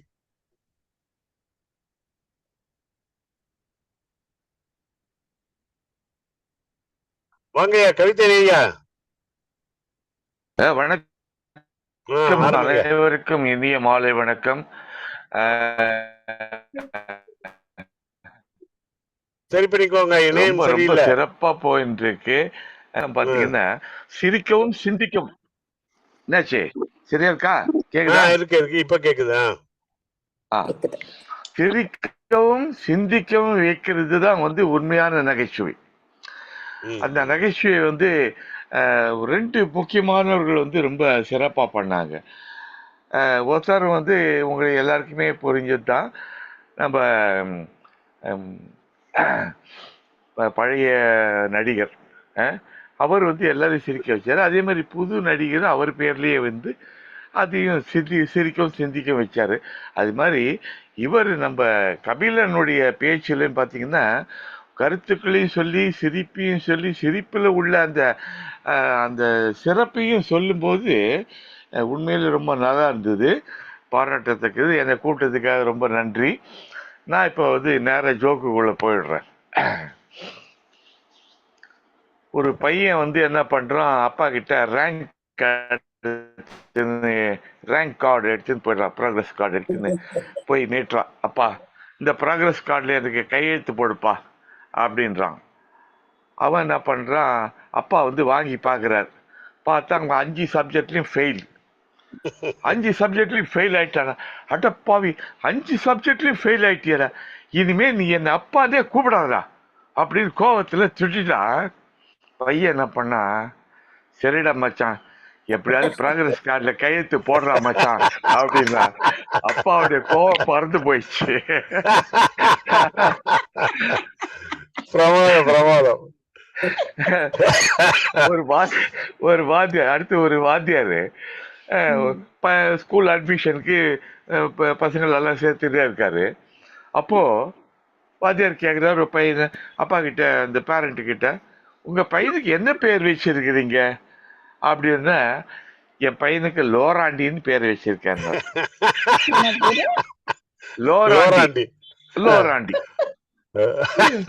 என்னையா இது, என்னையா பேர் இது, இது மாதிரி நான் கேள்விப்பட்டதே கிடையாது, எங்க இருக்குது இந்த பேரு, என்ன புதுசா இருக்குது, நீங்க லோராண்டின்னு ஒரு பேரா, இதெல்லாம் ஒரு பேரா அப்படின்னு கேட்டோன்னே, என்ன சார் நீங்க எப்படி சொல்லிட்டீங்க, சித்தர் பாடல்லே இந்த பாட்டு இருக்குது, அவரு அந்த சித்தர் பாடல்லே இந்த பாடல் வரிகள் இருக்குது அப்படின்னா, என்னையா பாட்டு அப்படி அப்படின்னா, நந்தவனத்தில் லோ ராண்டி, நந்தவனத்தில் லோ ராண்டி அப்படிதானே எழுதுறோம்.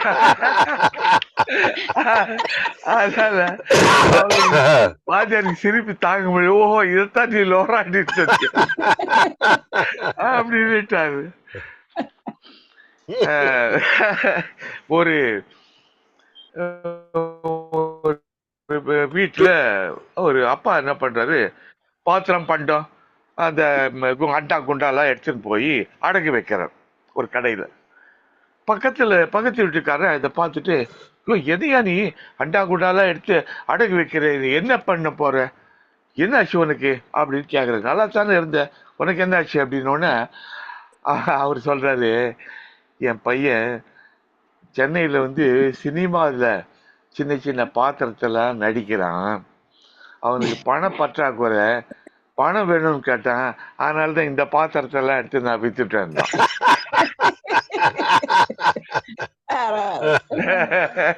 பாருங்க. அப்புறம் 2 காதலர்கள் ஜோடி, ஒரு ஜோடி காதலர்கள் ராத்திரில பேசிக்கிறாங்க, தனியா பேசிக்கிறாங்க. பேசும்போது அந்த பையன் சொல்றான், இன்னைக்கு ராத்திரி நடுராத்திரில எப்படியாவது நீ வீட்டை விட்டு ஓடி வந்துரு, நம்ம வந்து வெளியில ஓடி போயிடலாம் வேற ஊருக்கு அப்படின்னு கூப்பிடுறான். கூப்பிட்டோம்னா அந்த பொண்ணு வந்து டக்குன்னு ஒரு வார்த்தை சொல்றேன், இல்லைங்க எனக்கு ரொம்ப பயமா இருக்கு, நான் எப்படி வர்றதுன்னு தெரியல அப்படின்னு. டக்குன்னு அந்த பையன் அதுக்கு சொல்றேன், அப்போ ஒண்ணு பண்ணு, உனக்கு பயமா இருந்ததுன்னா உன் தங்கச்சியும் கூட்டின்னு வந்துடும்.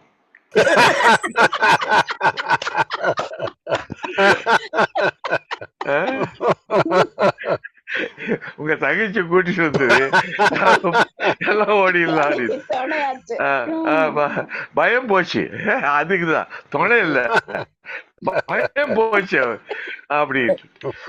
அடுத்தது பாத்தீங்கன்னா, ஒரு டாக்டர் கிட்ட தான், நானே ஒரு சுகர் பேஷண்ட் தான், நானே சொல்றது தான். டாக்டர் கிட்ட போய் இப்போ செக்கப்புக்கு போகிறோம். அவர் சொல்கிறாரு, எப்பா நீ உப்பை குறைக்கணும், சர்க்கரை குறைக்கணும், இனிப்பை குறைக்கணும், காரத்தையும் குறைக்கணும், எண்ணெய் பலகாரம் எதாக இருந்தாலும் அது சாப்பிட்றத குறைக்கணும்னாரு. சரிங்க டாக்டர், அப்படின்னா முதல்ல நீங்கள் ஃபீஸை குறைங்க, நீங்க ஃபீஸை குறைச்சி இதெல்லாம் குறைச்சிடுறேன் அப்படின்ட்டு அவன் சொல்லி சிரிச்சு விட்டான். அப்புறம் செல்போனுக்கும் மனுஷனுக்கும் உள்ள வித்தியாசம் என்ன அப்படின்னு ஒருத்தனை கேட்குறாங்க. அப்போ செல்போன் மனுஷனுக்கு கால் இல்லைன்னா பேலன்ஸ் பண்ண முடியாது. மனுஷனுக்கு கால் இல்லைன்னா பேலன்ஸ் பண்ண முடியாது. ஆனா செல்போனுக்கு பேலன்ஸ் இல்லைன்னா கால் பண்ண முடியாது அப்படின்னு. அப்புறம் கடைசியா ஒரு ஜோக் சொல்லி முடிச்சுடுறேன். ஒரு கணவன் மனைவி 2 பேரும் கோவத்துல பேசிட்டு இருக்கிறாங்க. அப்போ கணவன் சொல்றான், ச்சே உன்னை கட்டினத்துக்கு ஒரு எரும மாடியாவது கல்யாணம் பண்ணிருக்கலாம், இப்படி பண்ணிட்டியே அப்படின்னு திட்டுறான் கோவத்துல. உடனே அந்த மனைவி சொல்றா, அதுக்கு அந்த எருமாடு சம்மதிக்கணுமே அப்படின்னு. அந்த கணவனுக்கு கோபமே போயிடுச்சு. அதான் கோபம் எங்க எப்பெல்லாம் வருதோ நகைச்சுவை எங்க வந்தானா அந்த கோபம் மறைஞ்சு போயிடும். அது முதல்ல சொன்ன நகைச்சுவைக்கும் இதுக்கும் உள்ள தொடர்பு என்னன்னா, கோபம் இருக்கக்கூடாது. நகைச்சுவை எங்க இருக்குதோ அங்க கோபம் இருக்காது.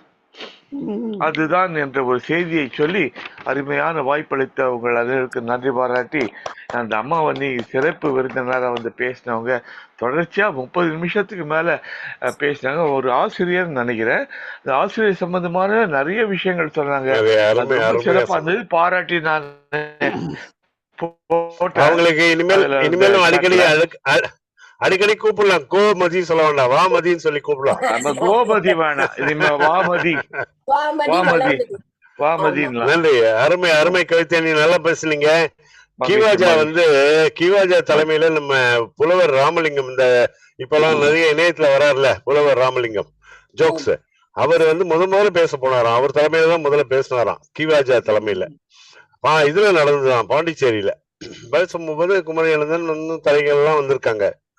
இவர் போய் அடுத்து கூப்பிட்டுருக்காரு. அடுத்து குமரி ஆனந்தன், இலக்கிய செல்வர்லாம் அப்ப கிடையாதுல்ல, அப்புறம் தான் பட்டம் கொடுத்தாங்க. குமரி ஆனந்தன் அடுத்து பேசுவார்னு இவர் வேகமா அந்த சேர் தள்ளிட்டு போகணும்னு போயிருக்காரு. அதுல ஷர்ட் மாட்டி 3-4 பட்டன் இதாகி போச்சு, அறந்துச்சு குமரி ஆனந்தனோட சட்டையில. அவர் என்ன பண்ணிருக்காரு, பக்கத்துல ஒருத்தர்கிட்ட ஒரு பின்னு இருந்தா கொடுங்க, எல்லாத்துக்கும் சேர்த்து ஒண்ணு போட்டுக்கிறேன்ட்டு பின்னு வாங்கி போட்டாராம். உடனே கிவாஜா கேட்டாராம், குமரி ஆனந்தன் பின் வாங்கலாமா? குமரி ஆனந்தன் பின் வாங்கலாமா அப்படின்னாராம். அப்ப அவர் உடனே அவர் மேடைக்கு போயிட்டு குமரி ஆனந்தன் சொன்னாராம், ஐயா நான் பின் வாங்க வேண்டிய அவசியம் இல்லை, நீங்க மட்டும் ஊக்குவிக்கிறதா இருந்தா நான் பின்னே வாங்கியிருக்க மாட்டேன் அப்படின்னாராம். அதாவது இவ்வளவு தமிழ் அறிஞர்கள் எல்லாம் இருந்திருக்காங்க பாருங்க, ரொம்ப அழகான அந்த ஒரு இது எனக்கு ரொம்ப பிடிச்சது. அது அப்புறம் கடைசியில் அவர்கிட்ட கேட்டாராம் கிவாஜா குமரி ஆனந்தன் பார்த்து, ரொம்ப நல்லா பேசுனேன், நான் பேச ஆரம்பிக்க முடியல, கைத்தட்டல நிக்கல நீ பேசி முடிச்சோன்னு, அதனால நான் பேசுறதுக்கு நேரம் ஆயிடுச்சு, நீ எங்கேருந்து வர அப்படின்னாராம். மன்னாரப்பேட்டைனாராம். அதான் வெளுத்து கட்டுற நீ அப்படின்னாராம். இதெல்லாம் அந்த ஒரு அறிவு ஜீவிகளுக்கு தான் இதெல்லாம் வரும், எல்லாருக்கும் வராது. மிக அருமை. இன்னும் நேரம் கபிலனையா ஒரே ஒரு சின்ன விஷயம், நீங்க இந்த பின்னு சொன்னீங்க இல்லையா, அதுக்காக ஒரு ஜோக்கு. பின்னு ஒரு பஸ் பிரேக் டவுன் ஆகி நின்று போச்சு. நின்று போன உடனே அவர் என்ன பண்ண, பின்னால தள்ளுங்கன்னு எல்லாரும் இறங்கிட்டாங்க. ஒரே ஒரு ஆள் மாத்திரம் தள்ளுறான், ஆனா பஸ் போகல. என்னடான்னு பார்த்து பின்னாடி பாக்குறான், அவன் பின்னால பஸ் தள்ளுறான். பின்னால பஸ் தள்ள போக முடியும். இது நீங்க சொல்லணும், இந்த ஜோக் எனக்கு வந்தது. இது ஒரு ஜோக். அருமை அருமை. அது மாதிரி குன்னக்குடிக்கும் காந்திக்கும் என்ன ஒற்றுமை வேற்றுமைன்னு கேட்பாங்க. குன்னக்குடி வயலினிஸ்ட், காந்தி நான் வயலினிஸ்ட் அப்படின்னா. ரொம்ப அருமையான ஜோக்ஸ் எல்லாம் அந்த காலத்துல இருந்து இன்னும் அதே தான் ரிப்பீட் ஆயிட்டு இருக்கு, கடல் அலை மாதிரி. இப்பொழுது நம்மளுடைய காவி பார்த்தேன், நம்மளுடைய இலக்கிய கடல் நம்ம இவரை பார்த்தேன் நானு, நம்ம கவுக்கையா வந்தாரு, இப்ப தலை காமிச்சார், திருப்பியும் காணுமா? கவுக்கைக்கு இல்ல, சரி சரி. இப்போ வாங்க மாவே மாணிக்க வாசகம் வாங்க. சொல்லலாமா?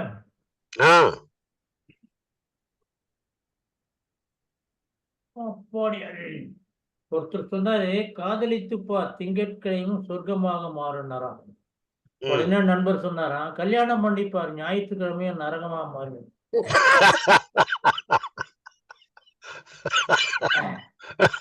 1ஆம் தேதி பிறந்தா சம்பளம் போடுறதா சொன்னீங்களே, என்னங்க இன்னைக்கு வரைக்கும் சம்பளம் வரக்கானா? நான் 10ஆம் தேதி பிறந்ததுனால கொஞ்சம் யோசிக்கிறாங்க பொழுது தாமதமாகும்.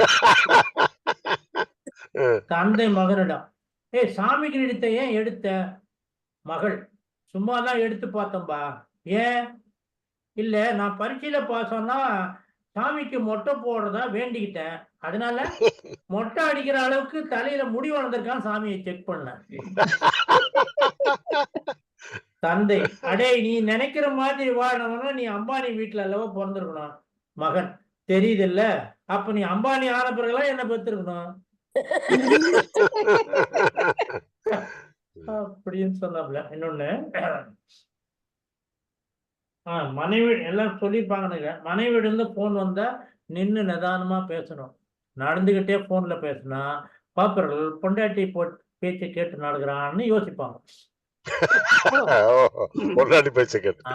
கணவன், என்னடி பையன் புத்தகத்தை பார்த்து முடிக்கிற? இல்ல, பையன் டவுட் கேட்கறான், இதுல மதர் டங் என்ன அப்படின்னு கேட்டிருக்காங்க, என்ன எழுதுன்னு அவனுக்கும் தெரியல எனக்கும் தெரியல. கணவன், நான் சொல்லட்டுமா? சொல்லுங்க சொல்லுங்க, எங்க 2 பேருக்கும் தெரியல, அவரிடம் சொல்லுங்க என்று கேட்க கணவன் சொன்னான், ரொம்ப நீளம் என்று எழுதுக.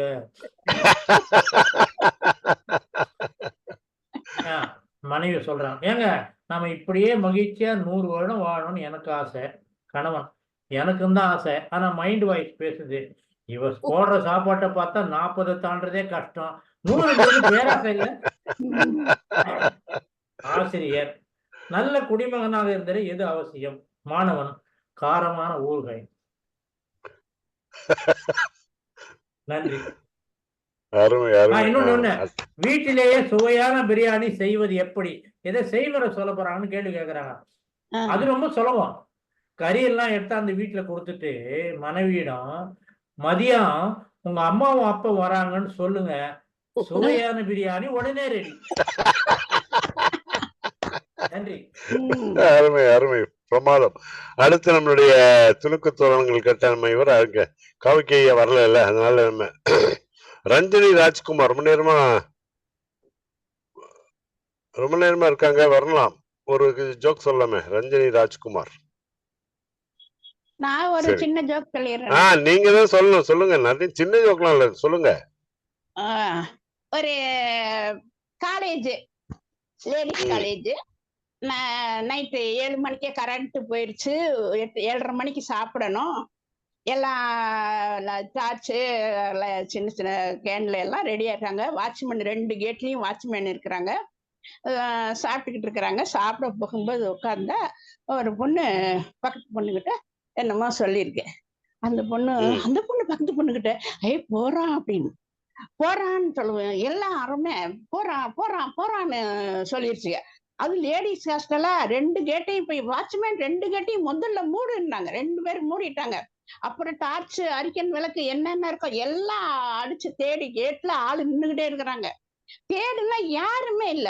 அப்புறம் யார் பார்த்தது, என்ன ட்ரெஸ் போட்டிருந்தாங்க, வெள்ளையா குள்ளா வச்சிருந்தாங்க, என்ன அடையாளம் சொல்லுங்க, யார் பார்த்தது அப்படின்னு பிரின்சிபல் கேக்குறாங்க.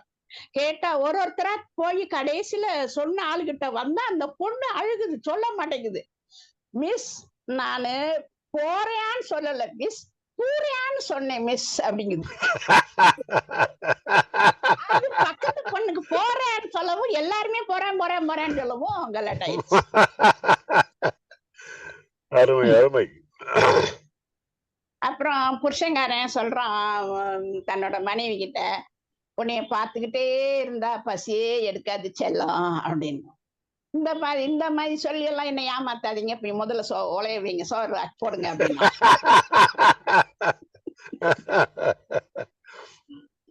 அப்புறம் என்னடி சாம்பார்ல எல்லாரும் மிளகா போடுவாங்க, குடை மிளகா போடுறாங்க, பச்சை மிளகா சாம்பார், முள்ளங்கி சாம்பார் எல்லாம் வைப்பாங்க, என்ன பிஸ்கட் போட்டுட்டியா, சாம்பார் பிஸ்கட் வாடை அடிக்குது அப்படின்னு. இல்லைங்க பிஸ்கட் போடல, உப்பு தீர்ந்து போச்சு, அதனால உப்பு பிஸ்கட் 4-5 தூவி விட்டேன் அப்படிங்கிற.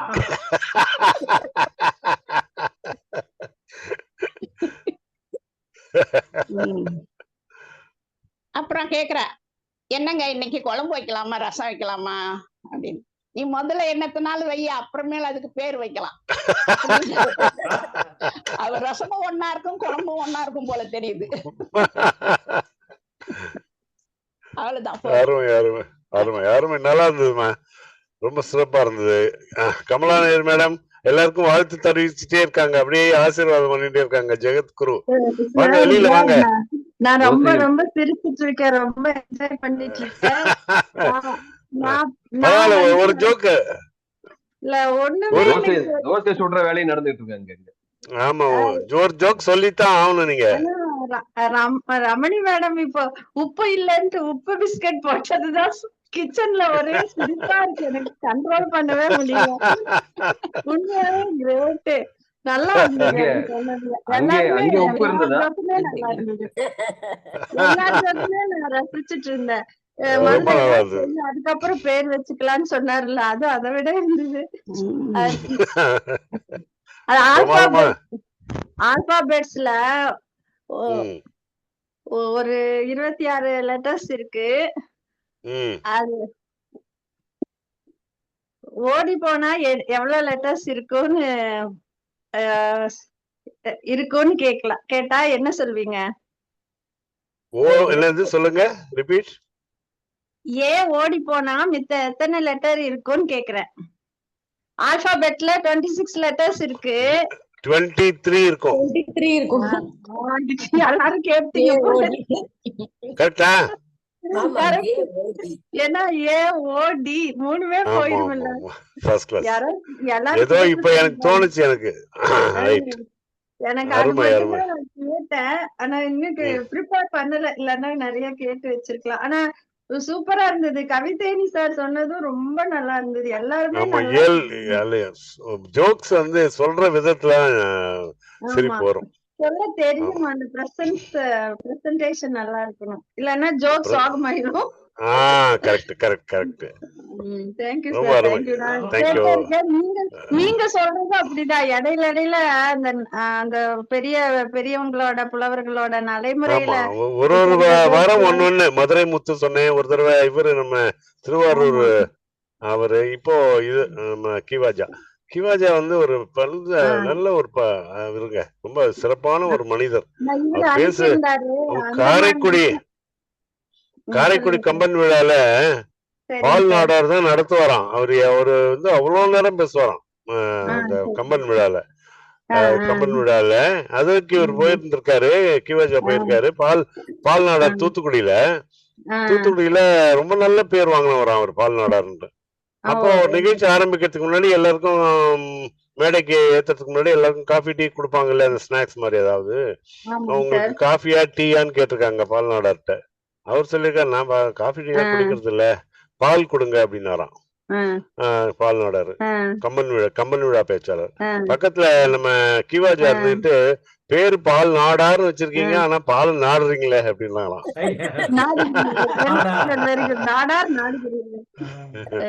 அது மாதிரி அவரு சொல்லுங்க, யாரோ சொன்னாங்க. இன்னொரு ஜோக் ஞாபகம் வந்தது நீங்க பேச. ஃப்ரெண்ட்ல ஒருத்தர் வாட்ச்மேன் உட்கார்ந்து இருப்பாரு. ஒரு பையன் அட்மிஷனுக்கு வருவான். வந்துட்டு, சார் இந்த காலேஜ் பத்தி சொல்லுங்க சார்னா, சூப்பரான காலேஜ், நிறைய பேர்த்த உருவாக்கி இருக்குது, பெரிய IAS IPS எல்லாம் உருவாக்கி இருக்குது, நீங்க இங்க படிச்சீங்கன்னா நல்லா வேலைக்கு போலாம் அப்படின்னாரு. அப்புறம் கடைசியில நீங்க எங்கேயும் சார் படிச்சீங்க? அருமை அருமை, நல்லா சொல்றீங்கம்மா. தொடர்ந்து வாங்க, 2 வாரத்துக்கு ஒரு தடவை நடக்கும் போது வாங்க. ரொம்ப நல்ல ரமணியமாவும் நல்லா சொல்ல ஆரம்பிச்சிட்டாங்க. திடீர்னு வந்த ஜோக் அப்பதான் அப்படி வந்தாதான் நல்லா இருக்கும். இல்ல ஃபர்ஸ்ட் கிளாஸா இருந்தது. சரிங்க சார். இன்னைக்கு காலையில ஒரு இதுல நம்ம தும்பியிலேயே அதுல பார்த்தேன். தும்பியிலேயே அதுல சரிங்க சார். பார்த்தேன். பென்ஷன் என்றால் என்ன? பெண்ணு ஆமா பென்ஷன் சார். என்றால் என்ன அப்படின்னு கேட்டிருக்கான். ஆமா. அதுல பதில் பெண்ணும் சொல்றான், சன் பெண்ணும் சன்னும் கைவிட்ட நிலையில் கைவிட்டால் உறவுதான் பென்ஷன் அப்படின்னு சொல்லி. பென்ஷன். ஆமா ஆமா. அது ஆமா. பென்ஷன் ஒரு ஒரு ஒரு சின்ன இது போய் அது தொடர்ந்து அதேதான். திருப்பி அதே அலை வந்துட்டு தான் இருக்கு. கஸ்தூரி பாய் பத்தி ஒரு குறிப்பு எழுத சொன்னாராங்களாம் ஆசிரியர். ஆமா. அவர் ஒரு பாய். இல்ல இல்ல இல்ல பாய் பாய் கஸ்தூரி பாய். வந்து உடம்புக்கு ரொம்ப நல்லது. அதோடைய மனம் வந்து அவ்வளவு இது அப்படி இப்படின்லாம் சொல்லிட்டு கஸ்தூரியை பத்தி எழுதுனாங்களாம். அப்புறம் இன்னொருத்தர் வந்து 4-5 பக்கத்துக்கு மேல என்ன எழுதினாராம் கஸ்தூரி பத்தி. ஒரே ஒருத்தர் மட்டும் எழுதினாராம், ஒரே லைன்ல எழுதினாராம். கஸ்தூரி வந்து பெண்ணு பாய் கிடையாது அப்படின்னாராம். கேர்ள் பாய் கிடையாது, கேர்ள் சார், பாய் நீங்க கிடையாது. பேச பேச நான் இன்னொரு ஜோக் சொல்றேன். நாங்க பேப்பர் வேல்யூஷன் பண்ணுவோம் இல்லையா, நாங்கெல்லாம் +2 டீச்சர்ஸ் தானே. அதுல ஒரு ஒரு பையன் மேல வந்து எல்லாரும் ஏதோ ஒரு சாமி பேர் எழுதி துணைன்னு எழுதுவாங்க இல்லைங்களா. அவன் வந்து முருகன் துணி துணின்னே எழுதி வச்சிருந்தான் எல்லா பேப்பர்லயும். முருகன் துணி. அப்புறம் உடனே அந்த சார் பக்கத்துல இருக்கிற சார், என்னங்க சார் அது முருகன் துணி என்ன, அது வந்து வெறும் அந்த இதுதானுங்க, அவ்வளவுதான் மார்க் வரும் இவனுக்கு, அவன் அதனாலதான் துணின்னு எழுதி வச்சிருக்கான். அது கூட துணைன்னு எழுத கூட தெரியாம துணின்னு எழுதி வச்சிருக்கானே, அந்த இவரு சண்முக வடிவுன்னு ஒரு சார் இருப்பார் இல்லைங்க, அவர் இந்த பேப்பர் வேல்யூஷனை பத்தி எல்லாம் நிறைய சொல்லுவார். ஒரு இதுல வீடியோல கூட பார்த்தேன். இது வேற தெலுங்கு பேப்பரை திருச்சி மார்க் போடுவார்ல, அதே மார்க் வரும். அதே அது நல்லா இருக்கும், அது அருமையா இருக்கும். அந்த மாதிரி நாங்க போட்டு ஆமா பேப்பர் வேல்யூஷன் நாங்க பண்றப்ப நிறைய உள்ள கதையெல்லாம் எழுதி வச்சிருப்பாங்க. எங்க அம்மா உடம்பு சரியில்ல, எப்படியாவது என்ன பாஸ் பண்ணி விடுங்க அப்படின்ட்டு எல்லாம் நிறைய கதை இருக்கும், ஜோக்ஸ் நிறைய இருக்கும். திருவாரூர் சண்முக வடிவேலு ஜோக்ஸ்ல எனக்கு பிடிச்சது இந்த ஒருத்தர்கிட்ட பஸ் ஸ்டாண்ட்ல ஏற போவாரு, ஒரு பையன் வந்து அவர்கிட்ட வந்து காசு கேட்பான். என்ன தெரியுதா அப்படின்னுவாரு பையன். தெரியலையப்ப நான் உங்க ஸ்டூடெண்ட் சார் அப்படின்றான். ஏன்பா இந்த வேலைக்கு வந்த நீ அப்படின்னா, இது நானா சொந்தமா சம்பாதிக்கிறதுக்கா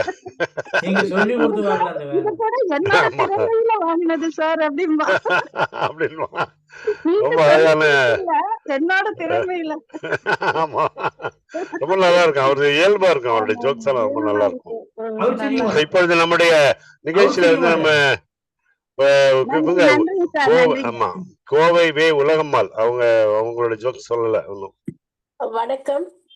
நானும் இந்த பேப்பர் வேல்யூஷன்ல நடந்த ஒரு நிகழ்ச்சி, ஒருத்தங்க எழுதியிருக்காங்க, ஒரு பொண்ணு நிறைய முறை எக்ஸாம் எழுதி ஃபெயில் ஆயிட்டாங்க. அதனால பேப்பர் திருத்துறவங்களுக்கு ஒரு கடிதம் எழுதி வச்சிருந்தாங்க. அன்புள்ள தம்பி அவர்களுக்கு, இந்த முறையாவது நான் பாஸ் பண்ணி விட்டால் தான் எனக்கு பணி கிடைக்கும், ஆகையினால எப்படியாவது பாஸ் பண்ணி விடுங்கள். இதுல பெரிய ஜோக்கு கிடையாது. ஆனா இந்த கடிதம் யாருக்கு போயிருக்கு இந்த பேப்பர்னா, அடுத்த வருஷம் ரிட்டையர்ட் ஆக போறக்கூடிய ஒருத்தருக்கு போயிருக்கு. அந்த வாதியார் சொன்னாரு, என்னுடைய அக்கா எழுதி இருக்கிறாங்க பாருங்க அந்த கடிதத்தை நான் சொல்லி பண்ணாங்க. பேப்பர் நிறைய நடக்கும். இப்ப நாங்க இது பண்ணும்போது கீழ்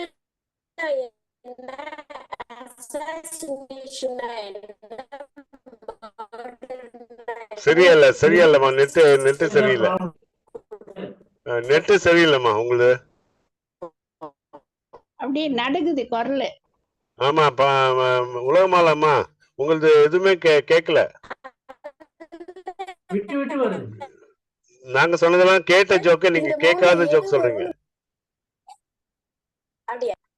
ஆமாமா நெட்ல ஏதோ சம் ப்ராப்ளம். சரி, அப்ப நான் இப்ப சரியா இருக்கு, இப்ப சரியா இருக்கு. சரி, அப்ப அவன் சொன்னான், இதுவா அதுவான்னு கேட்டிருந்தா 2 எழுதியிருக்கிறான் சார், எதுக்கு மார்க் போடுறது, இது இல்ல அதை எழுதியிருக்கிறான்ல மார்க் போட்டுருங்க அப்படின்பாரு அந்த சீனியர்.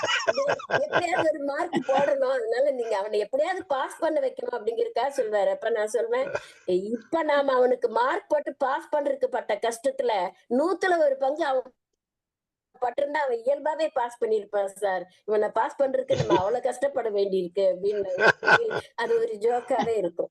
எக்ஸாமினேஷன் ஹால்ல எல்லாரும் உட்கார்ந்து எழுதிட்டு இருப்பாங்க. அங்க தமிழையா வந்து இன்விஜிலேஷன்.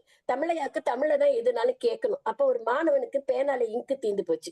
அதனால அவன் கேட்கிறான், ஐயா நான் அந்தப்புறத்திலே பேனா வாங்கி கொள்ளலாமா அப்படின்னு கேட்கிறதா, பின்பக்கம் வாங்கிக்கலாமான்னு. பின்பக்கம் பெண்களா உட்கார்ந்து இருந்தாங்க. நீ அந்தப்புறத்துக்கெல்லாம் போக வேண்டாம், நீ இப்படியே இரு, நான் போய் வாங்கிட்டு வந்து தரேன் அப்படின்னு அவரு. அருமை அருமை. படிக்கிற பொழுது நான் சொல்வேன், தம்பி நிறுத்தி படி. அதாவது எந்த கம்மா கொட்டேஷன்ஸ் அதெல்லாம் பார்த்து படிக்கணும், படிக்கிறத நிறுத்திடாத அப்படின்னு சொல்லுவேன். அதே மாதிரி நிறுத்தி எழுதுறத நிறுத்திடாத. இப்படி சில ஜோக்கெல்லாம் சொல்லும்போது அந்த மாணவர்களுக்கு அதுல ஒரு மகிழ்ச்சியாக இருக்கும். இதுல என்னன்னா ஐன்ஸ்டீனை பத்தி ஒரு சின்ன ஜோக்கு. அவர் வந்து ஒரு நல்ல சயின்டிஸ்ட் நமக்கு தெரியும். அவரு ஒரு நாள் என்ன பண்ணாரு, ஒரு போன் கால் வருது. இவங்க கிட்ட இருந்து எனக்கு வந்து ஐன்ஸ்டீனோட வீட்டுக்கு போறதுக்கு வழி தெரியணும் அப்படின்னு ஒரு போன் கால் வருது. அப்போ வந்து அவரோட தலைக்கு விலை வச்சிருந்தாங்க. அவரை யாரு கண்டுபிடிச்சு இது பண்றாங்களோ அவங்களுக்கு இவ்வளவு டாலர்ஸ் கொடுப்போம் அப்படின்னு வச்சிருந்தாங்க. ஏன்னா அவங்க மேல அவர் கோபம், ஐன்ஸ்டீன் மேல கவர்மெண்ட்டுக்கு கோபம். அப்ப அவங்க சொன்னாங்களாம் கவர்மெண்ட்ல, ஐன்ஸ்டீனோட வீட்டுக்கெல்லாம் நாங்க வழி சொல்ல மாட்டோம், ஏன்னு கேட்டா அவருக்கு ஆபத்து இருக்கு, அவரோட உயிருக்கு அப்படின்னு. ஐயா யாருக்கிட்டையும் சொல்லாதீங்க, நான் ஐன்ஸ்டீன் தான் பேசுறேன், எனக்கு வீட்டுக்கு வழி தெரியல, அதனால எனக்கு சொல்லுங்க எங்க வீட்டு வழி. அவ்வளவு பெரிய சயின்டிஸ்ட். ஆனா அவருக்கு வந்து மறதி அதிகமா இருக்கும்.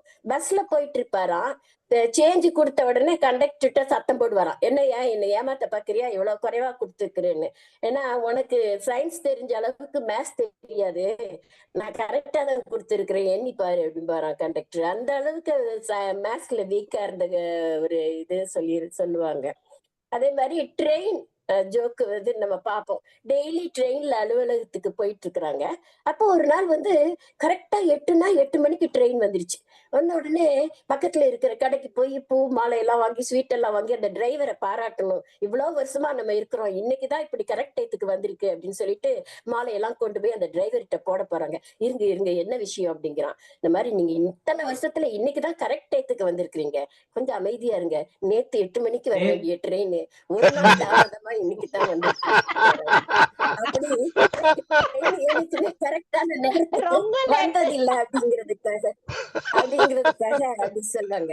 அது மாதிரி இந்த மாணவர்களுக்கு வந்து இம்போசிஷன் கொடுப்போம். தப்பா எழுதிட்டாங்கன்னா திரும்ப திரும்ப அந்த ஸ்பெல்லிங் சரியா வர்றதுக்காக எழுத சொல்லுவோம். இந்த ரைட்டிங் அப்படிங்கிற வார்த்தைக்கு 2 டீ போட்டுதான் எழுதுவாங்க பசங்க. 6th ஸ்டாண்டர்ட்லயும் அவன் அதைத்தான் பண்ணுவான். 12th வந்தாலும் அதே தப்புதான் பண்ணுவான். ஆனா இதுக்கு இடையில எல்லா டீச்சர்ஸும் அவனுக்கு இம்போசிஷன் கொடுத்திருப்பான், ரைட்டிங் ஒரு டீ தான் போடுறான்னு. அப்ப நான் சொல்வேன், நம்ம மாணவர்களை பொறுத்தவரையில இன்னைக்கு ஒரு பேச்சு நாளைக்கு ஒரு பேச்சு கிடையாது. அன்னைக்கும் ரைட்டிங்க்கு 2 டீ தான், அத்தனை அட்வைஸையும் கேட்டுட்டு இன்னைக்கும் ரைட்டிங்க்கு 2 டீ தான் போடுறான், அவனு மட்டும் மாறவே மாட்டான், ஒரே மாதிரி இருப்பான் அப்படின்னு சொல்வேன். அதே மாதிரி மாணவர்கள்ட்ட சொல்லும் போது நான் சொல்வேன், டேய் சின்ன வகுப்புல உங்களுக்கு ஏதாவது கேட்டீங்கன்னா இதெல்லாம் மேல் வகுப்புல போனா படிச்சுக்கலாம்டா அப்படின்னு உங்க வாத்தியார் சொல்லிடுவாரு. மேல் வகுப்பு காலேஜுக்கு போயிட்டீங்கன்னா இதெல்லாம் நீங்க ஏற்கனவே கீழ் வகுப்புல படிச்சிருப்பீங்க, அதனால நம்ம கண்டினியூ பண்ணணும். அதனால நீங்க ஓரளவுக்காக தெரிஞ்சுக்கணும்னா இந்த +1 +2 வகுப்புகள்ல கவனம் செலுத்தி படிச்சாதான் உங்களுக்கு வாழ்க்கையில முன்னேற்றம் இருக்கும் அப்படின்னு சொல்றேன். இன்னொன்னு வந்து நம்ம டீச்சர்ஸ் ரூம் நடையில நின்னுக்கிட்டு வாங்க அப்படின்னு கூப்பிட்டீங்கன்னு வச்சுக்கோங்களேன், அந்த பசங்க எப்படி வராங்கிறத பொறுத்து அவங்க எந்த வகுப்புன்னு 7th ஸ்டூடெண்ட்ஸ்ன்னு அர்த்தம். கொஞ்சம் பேர் மட்டும் வந்தா அப்படின்னா அவன் 8th வந்துட்டான் 9th வந்துட்டான் அப்படின்னு அர்த்தம். எங்களையா கூப்பிட்டீங்க மிஸ் அப்படின்னு கேட்டு வந்தானா அவன் 10th. ஒன்ன கூப்பிடுறாங்கடா அப்படின்னு சொன்னானா அவன் 11th. கண்டுக்காமலே போயிட்டானா அவன் 12th. அதனால நீங்க கவலையே படாதீங்க, அவன் எப்படி ரியாக்ட் பண்றாங்கிறத வச்சு அவன் எந்த கண்டுபிடிச்சிடலாம் அப்படின்னு நாங்க சொல்றது உண்டு. வாய்ப்பிற்கு நன்றி, வணக்கம். அருமை. இன்னும் வேற ஏதாவது ஜோக் சொல்ல விரும்புறீங்களா? இன்னும் ஒரே ஒரு ஜோக் மட்டும் சொல்லி, யாரு ஒருத்தர் மட்டும் ரஞ்சனி குமார் வரல, இலக்கிய கடல் காணும். சொல்லுங்கம்மா. ஒரே ஒரு ஜோக் ஞாபகம் வந்தது. இது புக்ல எல்லாம் எங்கேயுமே கேட்டிருக்க மாட்டீங்க. நான் ஒரு நாள் HM இன்சார்ஜா இருக்கிறப்போ ஃபர்ஸ்ட் சின்ன அது பிரைவேட் இதுல ஒர்க் பண்றப்போ சின்ன கிளாஸுக்கு போயிருந்தேன். அப்போ அங்க வந்து எல்லார்த்தையும் விரல்ல வந்து வாய் மேல வைக்க சொல்லுவாங்க. சைலன்ஸ் அப்படின்னா எல்லாரும் கையெடுத்து வாய் மேல வையுங்க, விரல் எடுத்து வாய் மேல வையுங்க அப்படின்னாங்க. அப்போ ஒரு 2 குழந்தைங்க ஃப்ரெண்ட்ஸ், ரொம்ப க்ளோஸ் ஃப்ரெண்ட்ஸ். ஒருத்திக்கு ஏதோ ஹெல்ப் பண்ணணும் போல இருக்கு. அவன் என்ன பண்ணிட்டான், இவளோட இன்னொரு கையோட விரல எடுத்து அவளுக்கு வச்சுட்டு அவளை இவளுக்கு ஹெல்ப் பண்ண சொல்லிட்டு இருக்கான். வந்து பார்த்தோன்னே அந்த டீச்சர் பார்த்தோன்னே 2 பேர்த்து வாயிலயும் விரல் இருக்கு. ஆனா ஒருத்தி வேலை செஞ்சுட்டு இருக்கா. ஏதோ ஒரு ஒர்க் பண்ணிட்டு இருக்கா. அத பார்த்தோன்னே எவ்வளவு கிரியேட்டிவா இந்த குழந்தைங்க பண்றாங்கன்னு என்னை கூப்பிட்டு காமிச்சாங்க. ஒரு பிரைவேட் ஸ்கூல்ல நான் ஆரம்பத்துல ஒர்க் பண்றப்போ அது ஞாபகம் வந்தது. அந்த குட்டி குழந்தைங்க எப்படி யோசிக்கிறாங்க பாருங்க. வாயில விரல் இருக்கணும், அவ்வளவுதானே. அது யார் யார் விரல வரல இருந்தா இருந்தா என்ன என்ன அப்படின்னு ஃப்ரெண்டு வந்து அப்படி ஹெல்ப் பண்றா பாருங்க. அவளுக்கு ஹெல்ப் பண்ணிட்டு இவள நீ நீ வேலை செய்டி, நீ ஏதோ ஒண்ணு பண்ணிட்டு இருடி அப்படின்னு சொல்லிட்டு அது ஞாபகம் வந்தது. ரொம்ப அருமையா இருந்தது இன்னைக்கு நிகழ்ச்சி. இதை ஏற்பாடு பண்ண கபிலன் ஐயாவுக்கு ரொம்ப ரொம்ப நன்றி. வணக்கம். உலகம்மாள் தான் இதுக்கு கீ. உலகம்மாள் தான் மெயின். உலகம்மாள் மேடம் இன்னைக்கு சொன்னது எல்லாமே நடைமுறையில நாங்க ஸ்கூல்ல பாக்குற விஷயங்களாவே இருந்தது. நீங்க சொன்ன மாதிரி +2 வரைக்கும் ஒவ்வொருத்தரோட கேரக்டர் அப்படியே சொன்னீங்க. கண்டுக்கவே மாட்டாங்க. இப்ப 6th ஸ்டாண்டர்ட் காலையில போனோன்னு ஓடி வந்து குட் மார்னிங் மிஸ்ன்னு சொல்லுவாங்க. அதே 12க்கு மாங்குன்னு ஸ்பெஷல் கிளாஸ் எடுப்போம். பார்க்காத மாதிரி முறைச்சிட்டு ஒரு எனிமி மாதிரி போவான். அதுதான் நீங்க சொன்ன மாதிரி ரெஸ்பான்ஸ வச்சே அவன் எந்த கிளாஸ்ன்னு சொல்லிடலாம். ரொம்ப நல்லா இருந்ததுங்க மேடம், உலகம்மாள் மேடம். பெண்களை விட அருமை அருமை அருமை. நன்றி நன்றி மிக மேடம். 12-13 பேர் மேல வந்து இன்னைக்கு வந்தாங்க. அவங்க 2 பேர் சிங்கப்பூர்ல இருந்து ஒருத்தரும், இன்னும் அவங்களெல்லாம் கூப்பிடலாம் பார்த்தேன், அவங்கெல்லாம் காணும். இலக்கிய கடல் பயணத்துல போயிட்டு இருக்காரு நம்ம காவுக்கி, அதனால அவர் வரல. பொதுகை கூட இன்னைக்கு வந்திருக்கணும், அவருக்கு கொஞ்சம் த்ரோட் ப்ராப்ளம் இருக்கிறதுனால என்னையே நன்றி உரை சொல்லுங்கன்ட்டாரு. இப்போ நம்மளுடைய நிகழ்ச்சியின் இறுதி கட்டத்துக்கு வந்துட்டோம். இன்னும் 2-3 நிமிஷத்துல முடிச்சிடலாம். இன்றைய நிகழ்ச்சியில வந்து அந்த கோமதி வெங்கட் அவங்களுக்கு நான் வந்து தனிப்பட்ட முறையில் நன்றி சொல்றேன். ஏன்னா ஒரு 35 நிமிடம் நான் ஸ்டாப்பா பேசினாங்க, ரொம்ப அருமையா இருந்தது. அவங்க அந்த கீவாஜா பத்தி நீங்க நான் சொல்றதுனால அதை முதல்ல சொல்லி 1906 பிறந்து 1988 அதாவது 82 வருடங்கள் வாழ்ந்திருக்கார் கீவாஜா வாசிக கலாநிதி. அவருக்கு வந்து முதல்ல வீரர் உலகம் என்ற அந்த நூலுக்கு தான் சாகித்ய அகாடமி விருது கிடைச்சிருக்கு அவருக்கு. கடைசி காலம் வரைக்கும் நம்ம இவர் கூடவே ஊவேஸ் ஐயா கூடயே அவருக்கு கைங்கரியம் பண்ணிட்டு கடைசி வரைக்கும் அவர் கூடயே இருந்து இது பண்ணியிருக்காரு. இப்படிப்பட்ட ஒரு திறமை வாய்ந்த அவர் கலைமகளுடைய ஆசிரியர். ஏன்னா கலைமகளோட அருள் முழுசா பெற்றவர்னு சொல்லுவாங்க. ஏறக்குறைய 48 ஆண்டுகள் 47 ஆண்டுகள் அந்த கலைமகள் பத்திரிகை நடத்தியிருக்காரு. அதுல ஒரு இடத்துல ஒரு வார்த்தை கூட விரசமான ஒரு வார்த்தை இருக்காது, சினிமா பத்தி இருக்காது. முழுக்க முழுக்க இலக்கியமாக ஒரு நடத்தினார்னா அது கீவாஜா. அந்த நூலுக்குரிய மதிப்பு இன்னும் எந்த பத்திரிகையும் வரல. அப்படிப்பட்ட கலைமகள் ஆசிரியர் நம்ம கீவாஜா அவர்களை பற்றி ஒரு 4-5 ஜோக்ஸ் நான் சொல்லியிருக்கேன். அவருடைய இதுல பட நிறைய எழுதியிருக்காரு. 150, 200, 300 ஜோக்ஸ். பயணத்துல போகும்போதெல்லாம் ஜோக்ஸ் சொல்லிட்டே போறான். அப்படிப்பட்ட ஒரு மனிதரை பற்றி நான் சிலாகிக்க முடிக்க வாய்ப்பு தந்தமைக்கு நன்றி சொல்கிறேன். இப்பொழுது உலகம்மாள் அவர்களிடம் என்னுடைய இந்த நிகழ்ச்சியை கொடுத்திருக்கிறேன். ஒரு நிமிஷம் கபிலன். அந்த கமலா நேரு மேடம் நான் ஜோக் ப்ரிப்பேர் பண்ணலன்னு பேச ஆரம்பிச்சோடனே வந்துச்சு, ஞாபகம் வந்துச்சுன்னு சொல்றாங்களா கமலா மேடம்? அப்படிதான் எப்பவுமே அப்படித்தானே. இல்ல கமலா மேடம், நான் உங்களுக்கு சொல்றேன், இந்த பிரேஸ் ஞாபகம் வச்சுங்க. Everything is difficult before it becomes easy. நீங்க பேச ஆரம்பிச்சு நிறைய ஜோக் வந்துச்சு பாருங்க. இது உங்க மாணவர்களுக்கும் சொல்லலாம். ஆமாங்க சார், நீங்க சொன்னது கரெக்ட். நானு எங்க வீட்ல அவர்கிட்ட சொன்ன ஜோக்கே ப்ரிப்பேர் பண்ணல. இன்னைக்கு நான் பார்ட்டிசிபேட் பண்ணுவேன், ஆனா ஜோக் சொல்ல மாட்டேன்னு சொல்லிட்டு தான் உள்ள வந்தேன். ஆனா இப்ப நீங்க சொன்ன மாதிரி 2-3 ஜோக் அப்படியே ஞாபகம் வந்தது, அப்படியே சொல்லிட்டேன். கால் எடுத்து வச்சிட்டோம்னா அடுத்து நம்ம இமயத்தை கூட தொடரலாம். அத எடுத்து வைக்கிறதுக்கு தான். ஆமா, அருமை. இப்ப உலகம்மாள் அவர்கள் வந்து உலகம்மாள் அவர்களிடம் நீங்களே நன்றி சொல்லிடுங்கம்மா. உலகம்மாள் மேடம், பொதுகை வரல, நீங்களே நன்றி சொல்றேன். அனைவருக்கும் இனிய மாலை வணக்கம். மிகச் சிறப்பாக நம்முடைய நிகழ்வானது மிக அருமையாக நடந்தது. அந்த தமிழிசையோடு தொடங்கி அவரு தமிழிசையோட சிறப்பு என்னன்னா, இடையில அதுக்கு விளக்கம் சொல்வார். இந்த பாடல் வரிக்கு இந்த விளக்கம் அப்படிங்கிறது கேட்கிறவர்களுக்கு ரொம்ப இனிமையாக இருக்கும். மிகச் சிறப்பாக தமிழிசை பாடிய நம்முடைய ஐயா அவர்களுக்கு நன்றியினை தெரிவித்துக் கொள்வது கடமைப்பட்டிருக்கிறோம். நம்முடைய கவித்தேனி ஐயா அவர்கள் மிகச் சிறப்பாக, அதாவது இயல்பா அவருடைய நடையானது இருக்கும். அவர் சொல்லக்கூடிய விதம் வந்து ரொம்ப சிரிப்பா அழகா இருக்கும், நல்லா இருக்கும். மிகச் சிறப்பாக சொன்னார். நம்முடைய அந்தமான் கிருஷ்ணமூர்த்தி ஐயா அவர்கள் எப்பவுமே மனைவியை இழுக்காம எதையுமே சொல்ல மாட்டார். வீட்டுல இருந்து சொல்வாரு. அதனால அவங்க கூட கேட்டிருந்தாங்க, அம்மனியை இன்னைக்கு விடலையா அப்படின்னு கமலா நேரு கூட கேட்டிருந்தாங்க. அந்த அளவுக்கு அவங்க வீட்டை வைத்தே சுற்றி சுற்றி ஜோக்கு. வீட்டுல நிறைய ஜோக்கு இருக்கும். இப்போ ஒரு குடும்பத்துல சாம்பார் வைக்கிறாங்க, மனைவி எப்படிமா செஞ்ச அப்படின்னு கணவன் கேக்குறான். இவங்களுக்கு ஒரே சந்தோஷம், ஆஹா அருமையா இருக்குது போல இருக்குன்னு என்னென்ன செஞ்சேன்னு சொல்லி இதை போட்டேன் அதை போட்டேன் அப்படின்னு சொல்லி எல்லாம் சொல்றாங்க. ஒரு 2 நிமிஷம் சொல்றாங்க. சொன்னதுக்கு அப்புறம் இனிமே அதையெல்லாம் போடாது, ஏன்னா சாம்பார் சுத்தமா நல்லா இல்லை அப்படின்னு கடைசியில கணவன் சொல்றான்.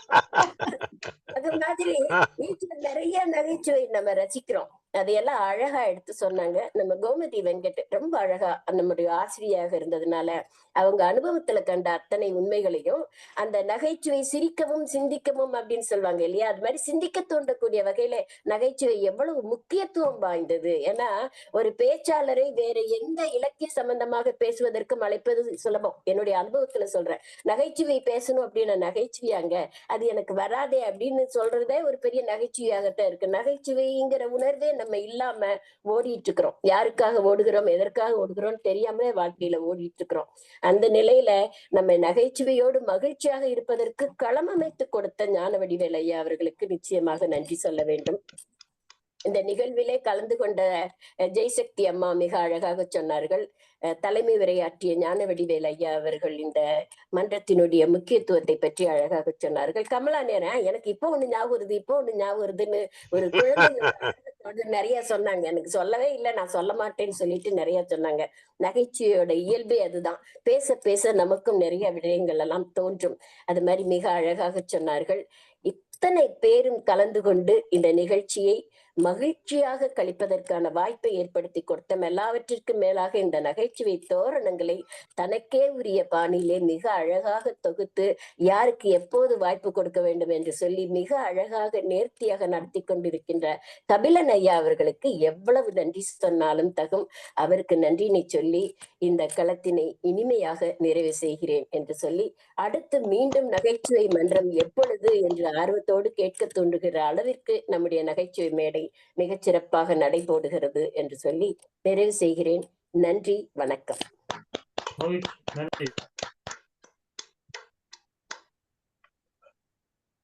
Round up.